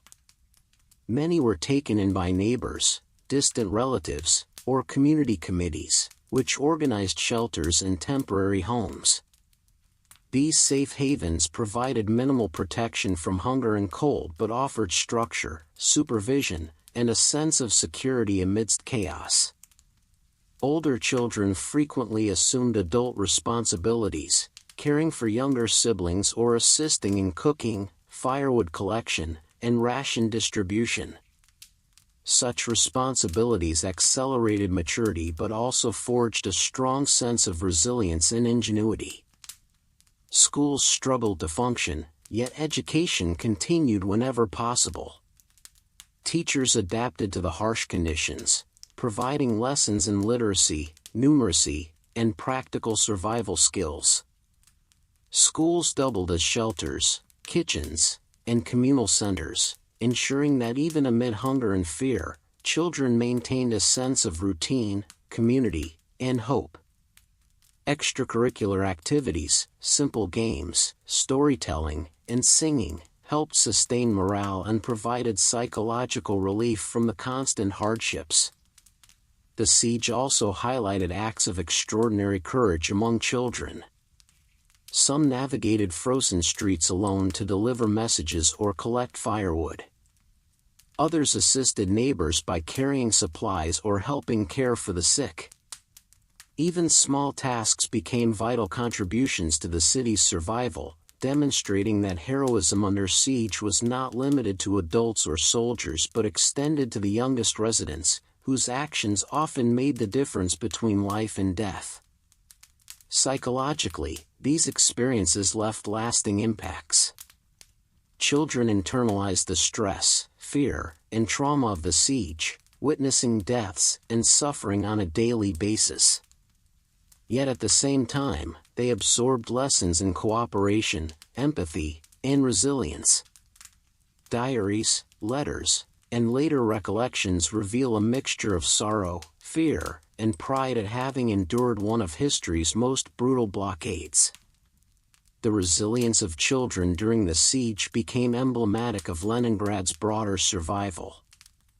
Their ability to adapt, cooperate, and contribute to community efforts illustrated that endurance in the city was not only about physical survival but also about psychological and social cohesion. Children's perseverance inspired adults, strengthened communal bonds, and reinforced a shared determination to resist the blockade. In summary, the children of Leningrad during the siege were among the city's most vulnerable yet remarkable survivors.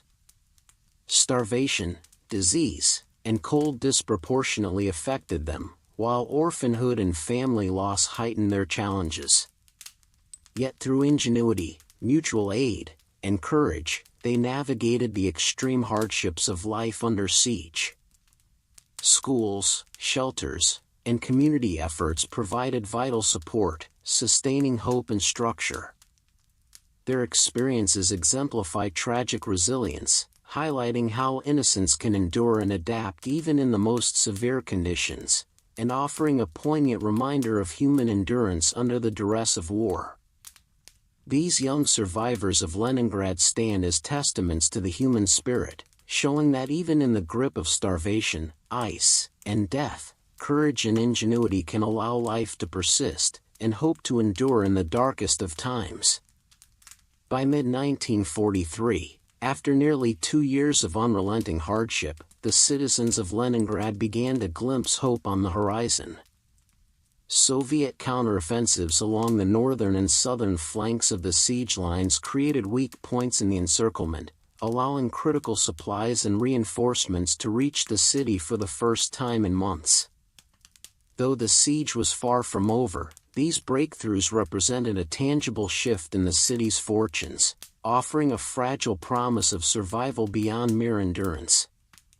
The partial relief began with targeted offensives by Soviet forces along the approaches to Leningrad. Artillery bombardments and coordinated attacks forced German and Finnish units to redistribute their troops, leaving gaps in the blockade that could be exploited. These weak points allowed convoys to transport food, coal, and medicine into the beleaguered city, reducing immediate starvation risks and providing resources for heating and medical care. Each convoy that successfully crossed enemy lines brought not only sustenance but also a psychological boost to the exhausted population. For the civilians, the arrival of supplies was transformative. Ration lines, previously a scene of desperation and anxiety, now offered small but vital quantities of bread, vegetables, and fuel. Hospitals received medicine and essential equipment, helping to treat malnutrition-related illnesses and frostbite. Families cautiously celebrated these deliveries, balancing relief with the knowledge that shortages still persisted and winter conditions remained deadly. The sense of hope, however tentative, instilled renewed morale and resilience in both civilians and defenders. Reinforcements arriving with the convoys included soldiers, engineers, and medical personnel, bolstering the city's defenses and infrastructure. The integration of fresh troops and resources allowed the Red Army to fortify key positions, repair damaged supply lines, and support essential municipal functions. Civilians, invigorated by the arrival of help, participated actively in distributing food, maintaining heating, and assisting with logistics, reinforcing the collective effort that had sustained the city through its darkest months. The psychological effect of these partial breakthroughs cannot be overstated. After months of relentless deprivation, the sight of trucks carrying flour or coal, or the sound of artillery strikes pushing back the besiegers, inspired cautious optimism. Citizens began to envision a life beyond survival, imagining a future where hunger, cold, and bombardment might finally recede. Even small improvements, a slightly longer ration, repaired infrastructure, or a brief pause in enemy shelling, became symbols of resilience and the possibility of recovery. At the same time, the partial relief was a reminder of the fragility of survival. German forces remained nearby, artillery fire continued, and winter conditions still posed lethal threats. Civilians and soldiers alike understood that hope did not guarantee safety, and each supply convoy remained a precarious operation under threat from both the environment and enemy action. The cautious optimism balanced the grim reality, keeping the population vigilant while allowing morale to recover incrementally. Community efforts amplified the benefits of the incoming supplies. Volunteers helped unload trucks, transport rations to apartments and hospitals, and organize the distribution of food and fuel. Children and teenagers assisted where possible, learning to navigate the dangerous cityscape while contributing to the collective survival. These acts of solidarity reinforced the sense that the city could endure not through individual heroism alone but through coordinated communal effort. By spring 1943, the combination of Soviet counteroffensives, supply deliveries, and renewed morale marked a turning point in the siege. While the blockade was not fully lifted, the weak points created by the offensives allowed Leningrad to transition from mere endurance to active survival. The population could now strategize, distribute resources more effectively, and support both military and civilian operations with a degree of stability previously impossible.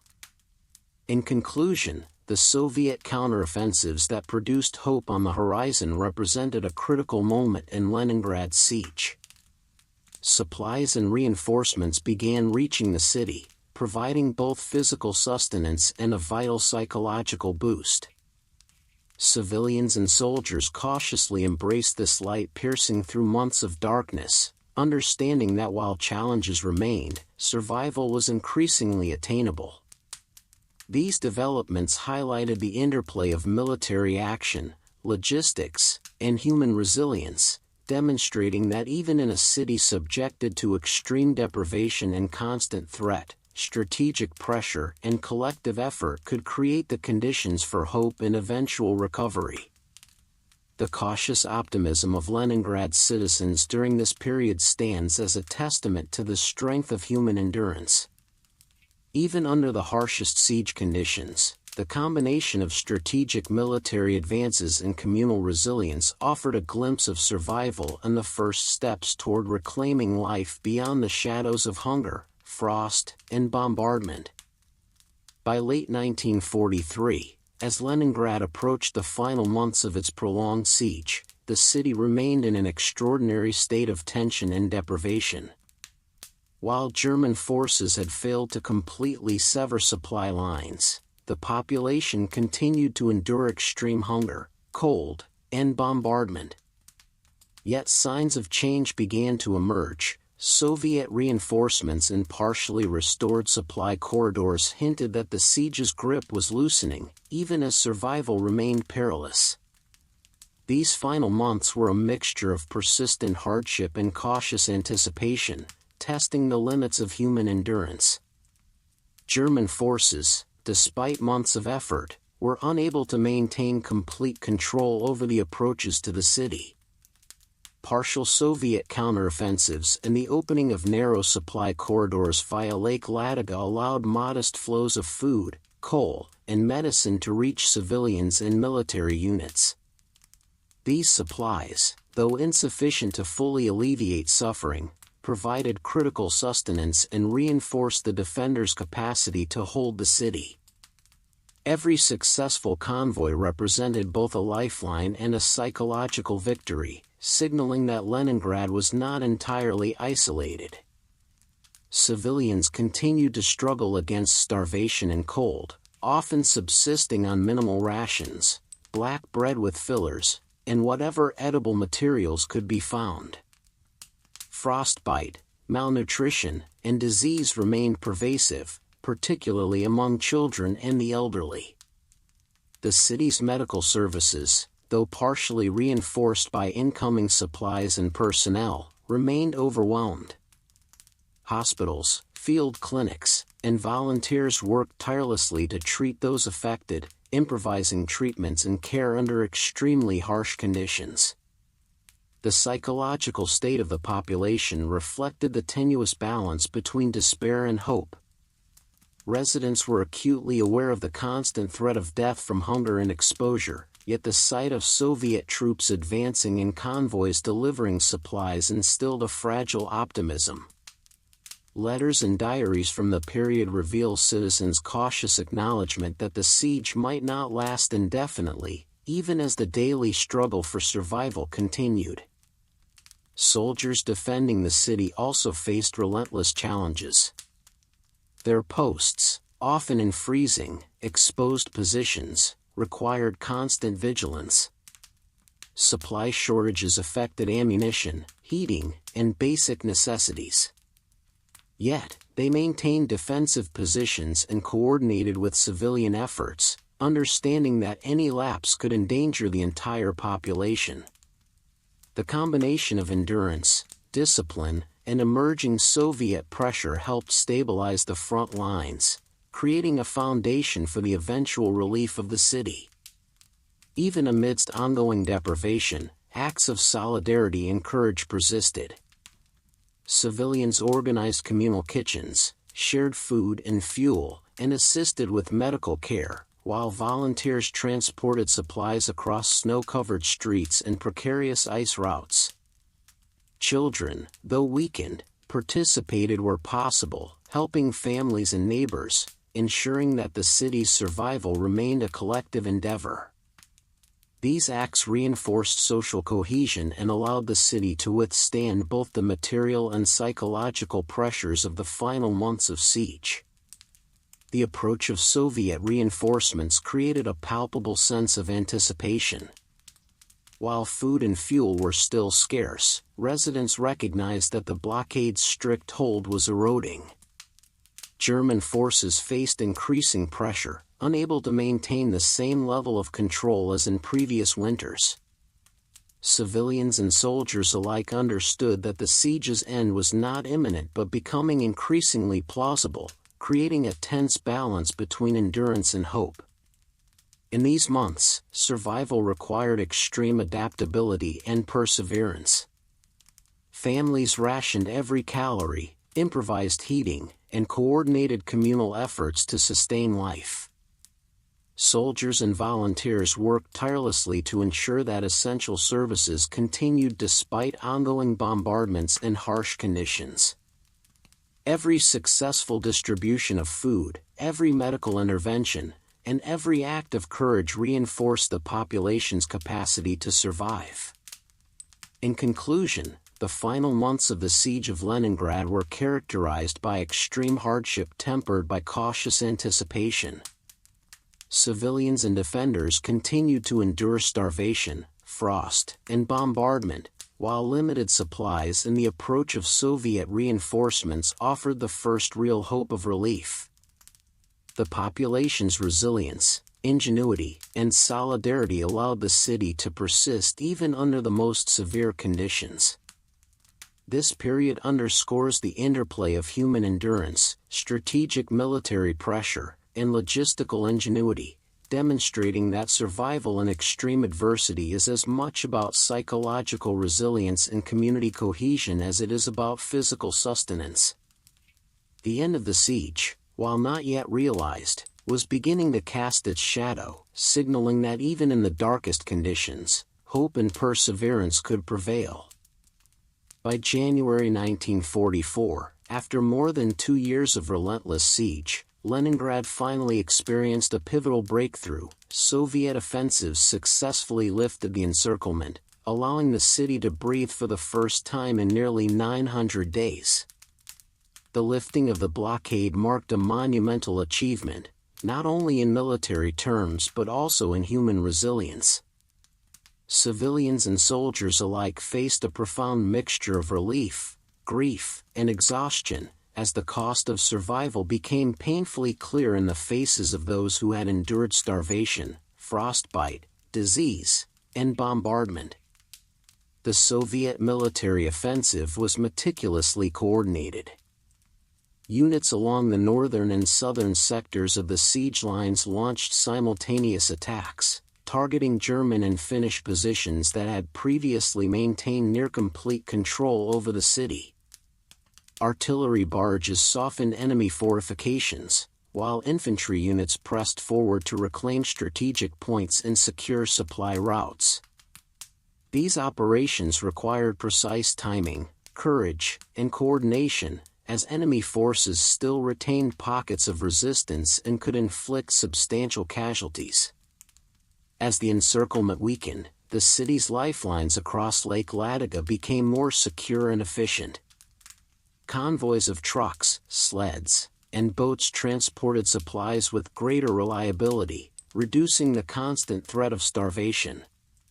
Fuel, food, and medical supplies flowed more steadily into the city, allowing hospitals to function more effectively and civilians to regain a measure of stability. The arrival of fresh rations and essential goods marked a dramatic shift in daily life, transforming survival from sheer endurance into a cautious hope for recovery. The civilian population, long subjected to extreme deprivation, reacted with a complex mix of jubilation and mourning. Streets and public spaces, once defined by hunger lines and despair, were now filled with cautious celebration. Yet the relief was tempered by grief for the tens of thousands who had perished during the blockade. Families mourned lost loved ones, neighbors reflected on the deaths of friends, and communities recognized that survival had come at an unimaginable human cost.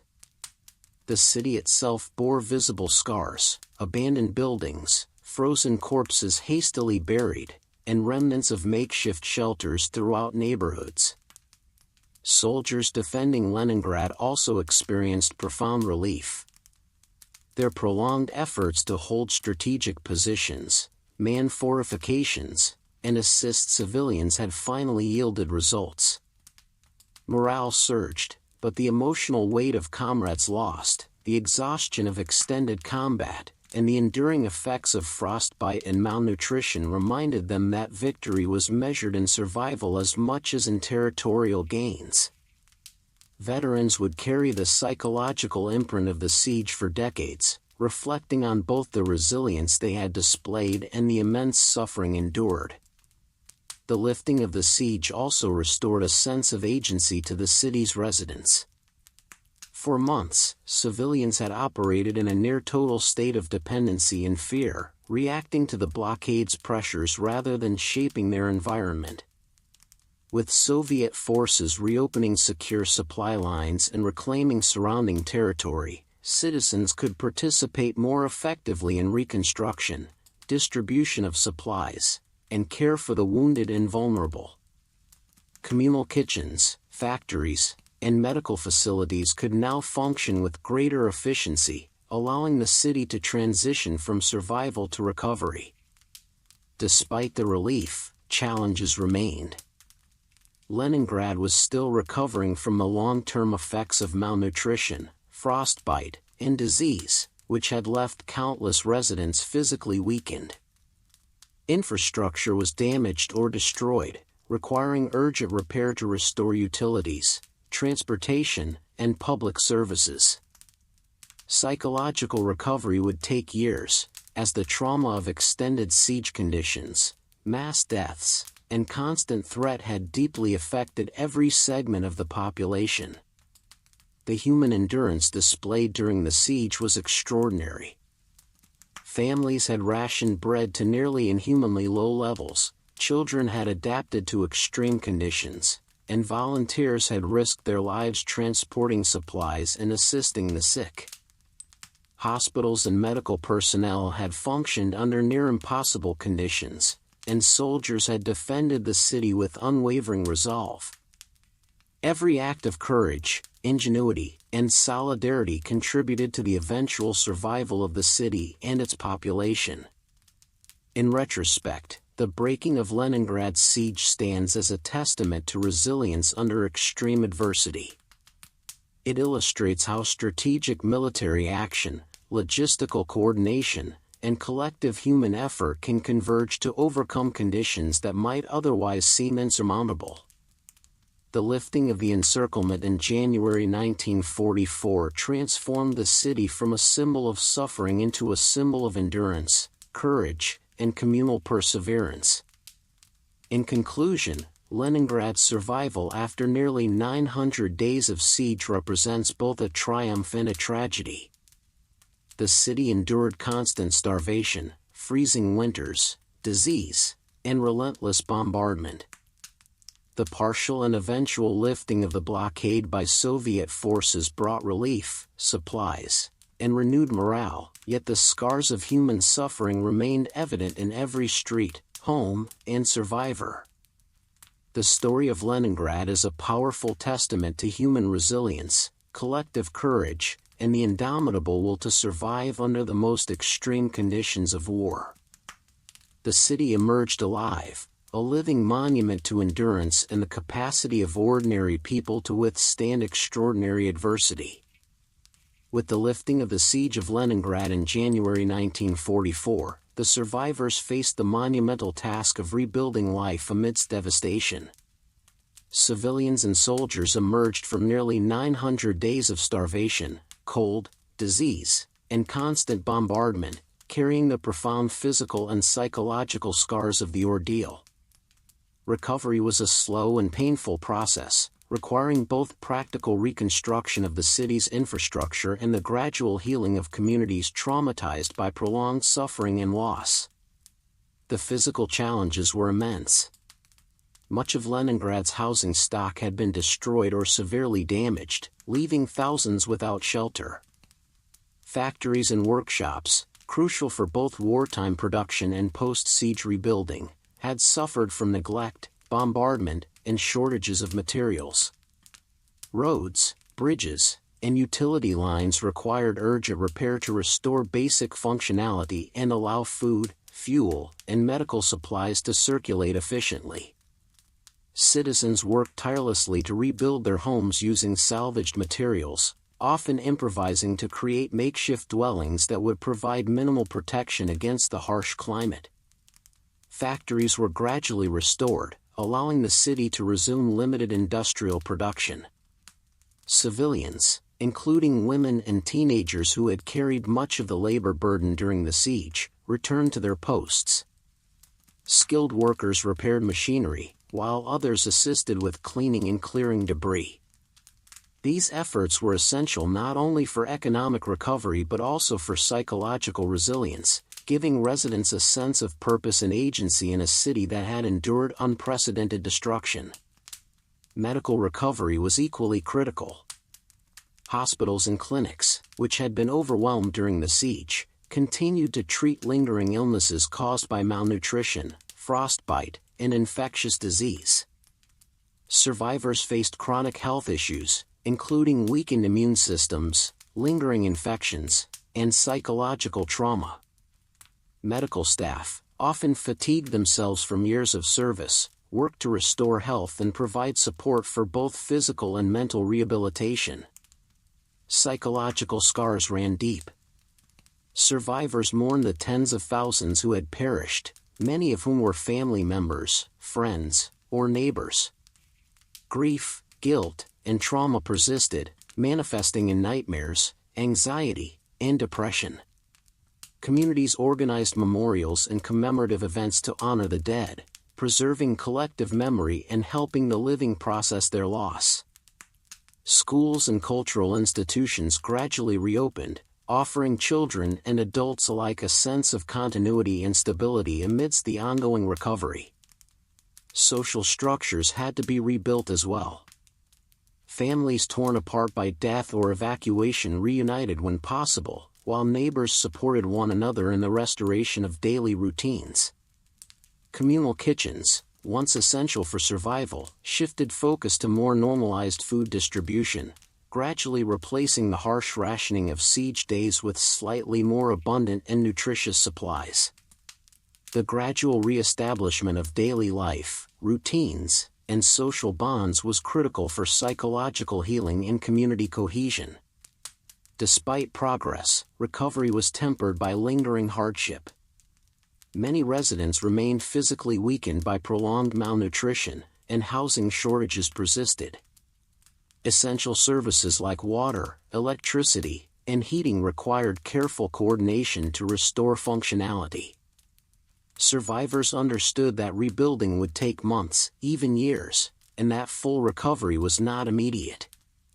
Nonetheless, the ability to begin reconstruction, to reoccupy homes, reopen factories, and re-establish public services, signaled the first steps toward normalcy after the relentless siege. Civilians and soldiers also drew strength from shared experiences and collective endurance. Bonds forged during starvation, freezing conditions, and bombardments created strong communal networks that supported recovery. Volunteers continued to assist with rebuilding, distributing supplies, and caring for the sick and elderly. This communal effort reflected the spirit of resilience that had enabled the city to survive and would now sustain it during reconstruction. Education and cultural life gradually resumed, serving as both a symbol and instrument of recovery. Schools reopened where possible, providing children with structure and a sense of continuity. Artists, musicians, and writers returned to documenting life in post-siege Leningrad, both memorializing the ordeal and fostering hope for the future. Cultural activities helped survivors process trauma and restore a sense of identity and community pride, essential for psychological recovery. In conclusion, the survivors' return after the siege marked a critical phase of Leningrad's recovery. Civilians and soldiers began rebuilding homes, factories, and infrastructure, while simultaneously tending to the lingering physical and psychological scars of prolonged starvation, disease, and warfare. Communities mourned the dead, re-established social cohesion, and slowly restored cultural and educational institutions. This period reflected both the fragility and resilience of human endurance, as residents balanced hope with grief and worked tirelessly to reconstruct lives in a city scarred by one of history's longest and most brutal sieges. The survivors' efforts stand as a testament to human courage, perseverance, and collective determination, demonstrating that even after unimaginable hardship, the city's inhabitants could rebuild, recover, and reclaim a measure of normalcy amidst the ruins of war. Leningrad's slow return to life embodies both the physical and emotional resilience of a population determined to endure beyond the darkest days of siege. Even after the siege of Leningrad was lifted in January 1944, the city remained haunted by the scars of nearly 900 days of starvation, bombardment, and death. Streets, buildings, and public spaces bore the unmistakable marks of prolonged deprivation. Collapsed rooftops, shattered windows, and crumbling infrastructure reminded residents daily of the siege's relentless pressure. The city's physical wounds were mirrored by the emotional and psychological trauma of its survivors, who carried memories of loss, suffering, and unimaginable hardship. Every street and alley told a story of endurance and tragedy. Apartment buildings where families had perished, stairwells piled with the dead, and abandoned shops illustrated the human cost of the blockade. As survivors returned to rebuild homes and neighborhoods, the sight of frostbitten corpses or remnants of makeshift shelters reminded them of both those who survived and those who had succumbed to hunger and disease. Public spaces, once vibrant with daily life, were often silent, bearing the weight of collective grief. The memory of the siege was preserved not only in the city's architecture but also in personal accounts and communal storytelling. Survivors documented their experiences in diaries, letters, and memoirs, ensuring that the human dimension of the blockade, the endurance, ingenuity, and suffering, was recorded for posterity. Monuments, plaques, and cemeteries were erected to honor those who perished, creating tangible markers of the city's ordeal. These acts of remembrance allowed the community to acknowledge loss while fostering a sense of continuity and identity. Psychologically, the residents of Leningrad wrestled with the long-term impact of trauma. Survivors' guilt was widespread, as individuals who had endured the siege grappled with the deaths of family members, neighbors, and friends. Adults reflected on the impossible choices made during starvation, the rationing of food, and the inability to save everyone. Children, many of whom had lost parents or siblings, bore lasting scars in both body and mind. The collective memory of hunger, frostbite, and disease became a shared burden that shaped social and cultural life for decades. Despite the haunting memories, survivors sought to restore life in community. Families returned to homes when possible, shops reopened, and schools gradually resumed classes. Yet even as Leningrad rebuilt physically, the emotional and psychological wounds required care, reflection, and ongoing support. Public commemorations, community gatherings, and cultural projects helped residents process grief while reinforcing the shared resilience and endurance that had allowed the city to survive. Cemeteries became focal points for remembrance, where families and neighbors mourned the tens of thousands lost. Memorial services and annual observances honored both the civilian and military dead, ensuring that the experiences of those who perished were not forgotten. Monuments erected in public squares served as constant reminders of the siege, providing both education and reflection for younger generations.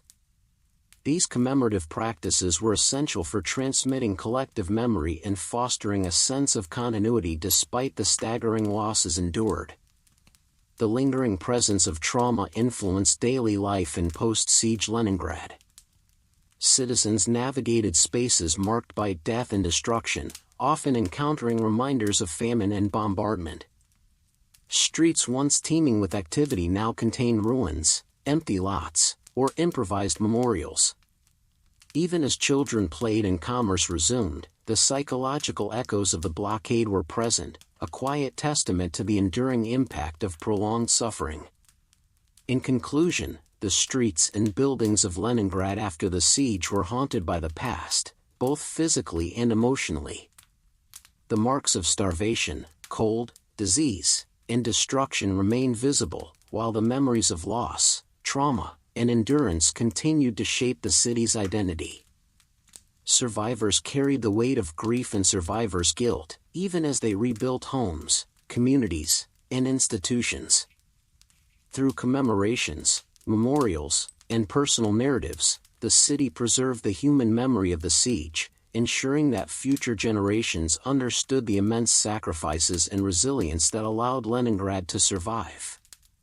The haunted streets of Leningrad stand as a powerful reminder that while life can return after devastation, the scars, both tangible and intangible, endure, reflecting the profound costs of war and the extraordinary strength required to survive it. In the aftermath of Leningrad's 900-day siege, the city sought to honor the extraordinary endurance and sacrifice of its residents through a variety of monuments, museums, and memorials. These commemorative efforts serve not only to preserve the memory of those who suffered and died but also to educate future generations about the human cost of war and the resilience required to survive under extreme conditions. The city's landscape, still scarred by destruction, became a living repository of both grief and pride, embedding remembrance into everyday life. Monuments were erected throughout Leningrad to honor the fallen soldiers and civilians. Bronze statues, plaques, and symbolic sculptures dotted public squares, parks, and along major thoroughfares, each telling a story of courage, endurance, and communal struggle. These physical markers provided tangible recognition of the sacrifices made by ordinary citizens and military personnel alike. Central memorials commemorated both the defense of the city and the suffering of civilians who endured starvation, frostbite, and bombardment, ensuring that their experiences were not forgotten. Museums dedicated to the siege played a critical role in documenting and interpreting history. Exhibits included photographs of ruined streets, ration cards, personal diaries, and clothing preserved from the winter of deprivation. Letters from children, soldiers' journals, and testimonies from survivors provided intimate glimpses into daily life under blockade. These museums became sites of education, offering visitors a deeper understanding of the siege's human dimension beyond military statistics. They also served as a bridge between generations, connecting the memory of those who experienced the siege firsthand with those born long after its end. Families of survivors and victims frequently visited memorials and museums, participating in rituals of remembrance that reinforced the collective memory of Leningrad. Annual ceremonies, wreath-laying events, and moments of silence provided opportunities to reflect on both personal and communal loss. Veterans who had endured the siege often shared their stories with younger generations, ensuring that the lessons of endurance, solidarity, and human resilience were transmitted alongside historical facts. These rituals helped maintain the emotional connection to the siege, honoring the courage of those who lived through unimaginable hardship. Historians and scholars also contributed to remembrance by documenting the siege through research, publications, and oral histories.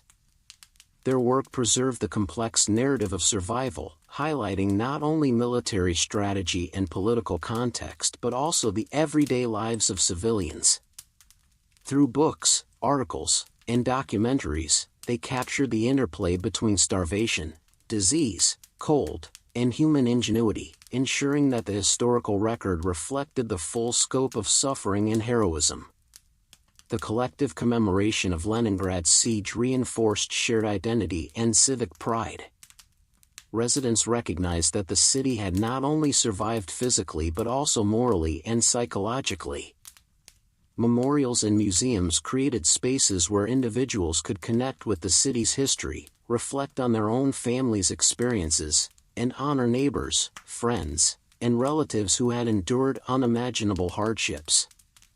These acts of remembrance provided psychological continuity, helping communities reconcile with the past while moving forward.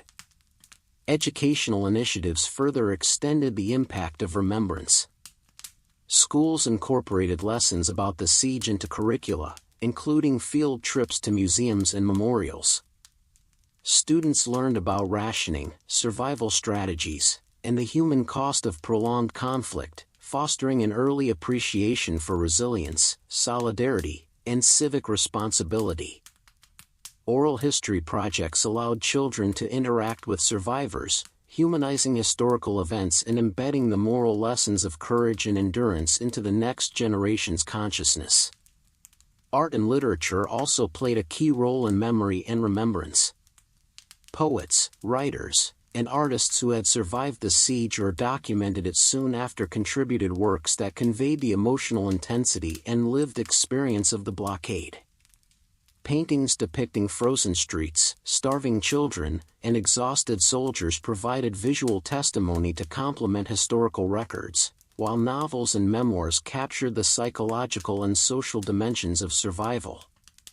These creative works became part of the city's cultural memory, reinforcing the lessons of endurance and human resilience for decades. In conclusion, the monuments, museums, and memorials established after the siege of Leningrad served as central pillars of memory and remembrance. They preserved the stories of civilians and soldiers, offered tangible evidence of survival and loss, and ensured that the human dimension of the blockade remained at the forefront of historical understanding. Families, veterans, historians, and educators all participated in these efforts, reinforcing the collective memory and honoring the courage, ingenuity, and perseverance that allowed the city to endure. The culture of remembrance in Leningrad demonstrates that memory is not passive. Through rituals, education, and public commemoration, the city transformed the horrors of siege into lessons in resilience, solidarity, and human dignity. The siege of Leningrad thus continues to resonate, reminding future generations that the endurance of the human spirit can prevail even under the most extreme conditions. The siege of Leningrad, lasting nearly 900 days from September 1941 to January 1944, has been the subject of extensive historical analysis, recognized not only as a catastrophic humanitarian crisis but also as a critical turning point on the Eastern Front of World War II. Historians have studied the siege from multiple perspectives: military strategy, urban defense, civilian resilience, and the psychological endurance of a population under extreme duress. Its significance extends beyond the immediate tactical outcomes, offering enduring lessons in human survival and the complexities of prolonged urban warfare. From a military standpoint, the siege demonstrated the strategic importance of Leningrad as both an industrial hub and a symbolic center of Soviet resistance. The city's survival prevented German forces from fully securing the northern sector of the Eastern Front, forcing the Wehrmacht to allocate substantial resources and manpower to maintain the blockade. Despite repeated offensives and artillery bombardments, Soviet defenders successfully protected key infrastructures, including factories, transportation networks, and communication lines, allowing them to sustain the broader war effort against the Nazi invasion. Military historians note that Leningrad's endurance tied down hundreds of thousands of German troops who could have been deployed elsewhere, affecting the overall dynamics of the Eastern Front. The siege also highlighted the challenges and innovations of urban defense. Civilians and military personnel worked together to fortify the city, build barricades, establish anti-aircraft positions, and maintain essential services under fire. The integration of citizen labor with military strategy showcased the potential for civil-military cooperation and prolonged urban conflict. Leningrad became a case study in how urban populations can contribute directly to defensive operations, illustrating lessons that have informed modern military doctrines regarding civilian involvement, logistics, and sustainment in besieged cities. Endurance and resilience emerged as central themes in historical analyses. The siege's extreme conditions, starvation, frostbite, disease, and bombardment, tested the limits of human survival. Historians emphasize that Leningraders' ability to maintain communal life, work in factories, and care for the sick and young under such conditions exemplifies extraordinary human fortitude. Diaries, letters, and oral testimonies provide rich qualitative data on coping mechanisms, social cohesion, and improvisation, offering insights into the psychological and sociological aspects of prolonged siege conditions. The humanitarian dimension of Leningrad's siege is equally important to historians. The city became a symbol of suffering on an unprecedented scale, with civilians enduring near-starvation rations, outbreaks of disease, and extreme cold. Mortality estimates suggest that hundreds of thousands of people perished during the blockade, underscoring the devastating human cost of modern total warfare. Scholars analyze the siege to understand the intersection of military objectives and civilian survival, considering how strategic encirclement can function as both a tactical measure and a mechanism of terror against populations. The operation of the Road of Life across Lake Ladoga exemplifies the ingenuity and courage that enabled survival.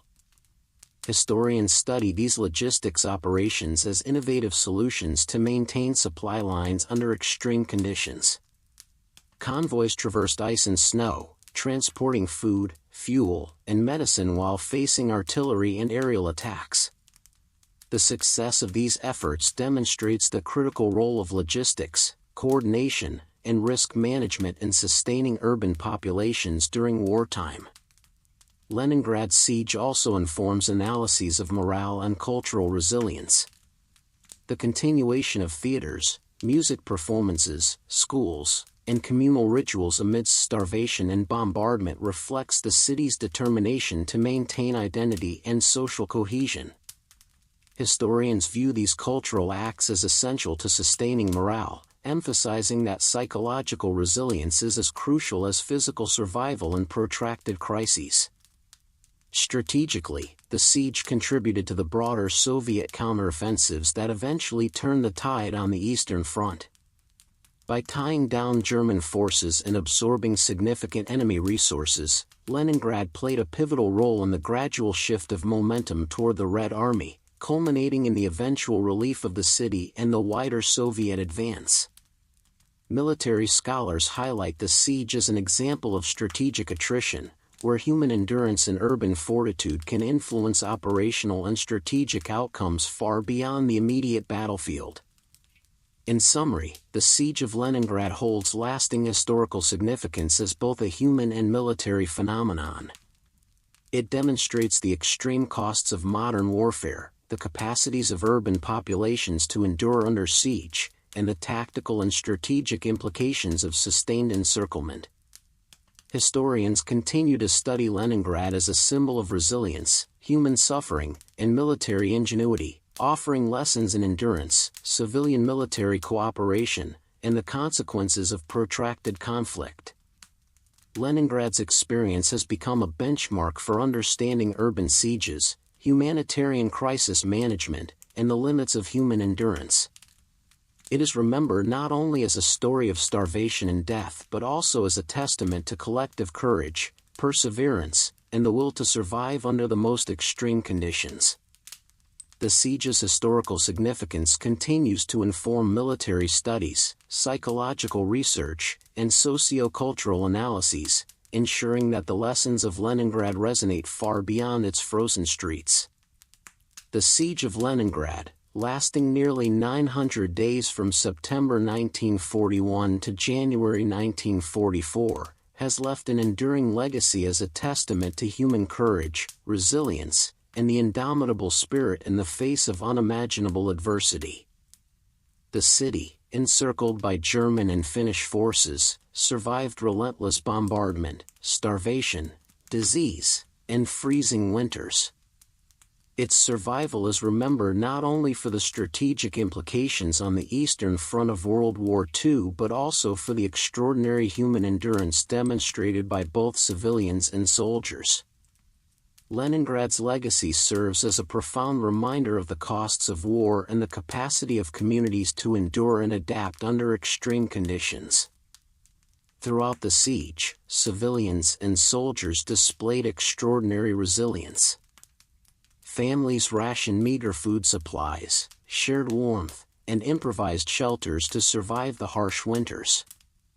Children, the elderly, and the sick faced disproportionate suffering, yet communities organized themselves to provide care, maintain essential services, and sustain morale. Medical personnel, often exhausted and underfed themselves, worked tirelessly to treat frostbite, starvation-related illness, and disease. Every loaf of bread distributed, every fire lit to warm a home, and every patrol on the frozen streets represented a small victory against overwhelming adversity. Leningrad's defenders, both military personnel and volunteers, exhibited equal determination. Soldiers fortified positions, repelled attacks, and coordinated with civilians to ensure the city could withstand the German and Finnish blockade. Their efforts, combined with the ingenuity and bravery of residents, allowed the city to maintain functioning factories, hospitals, and infrastructure, despite the blockade's aim to starve and destroy. The city's survival demonstrated how collective endurance can shape strategic outcomes.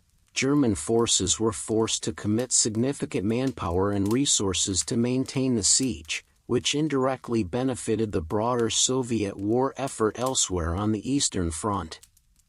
Cultural resilience played a crucial role in preserving the city's psychological fabric. Theaters, concerts, and art continued amidst rationing and ruin, providing both distraction and inspiration. Writers, musicians, and artists documented the horrors of the blockade, ensuring that experiences of suffering, ingenuity, and courage were preserved. These cultural acts fostered communal solidarity and maintained a sense of identity, highlighting that survival was not merely physical but also psychological and moral. The siege's logistics, especially the operation of the Road of Life across Lake Ladoga, exemplified the intersection of strategy and human ingenuity. Convoys of trucks, sleds, and boats transported essential supplies under extreme cold and enemy fire, saving thousands of civilians and soldiers.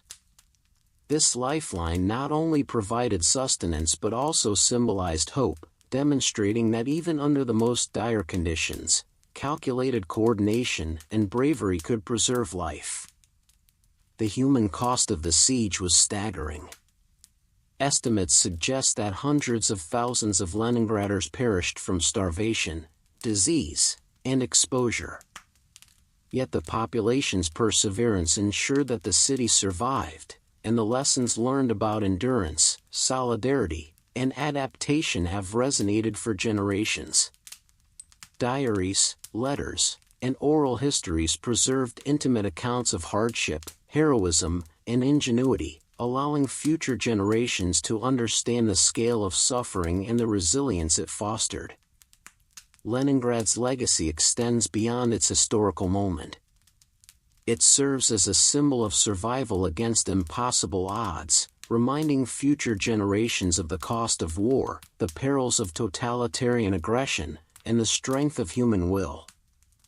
Military historians study the siege as an example of urban defense, attritional warfare, and civilian-military cooperation.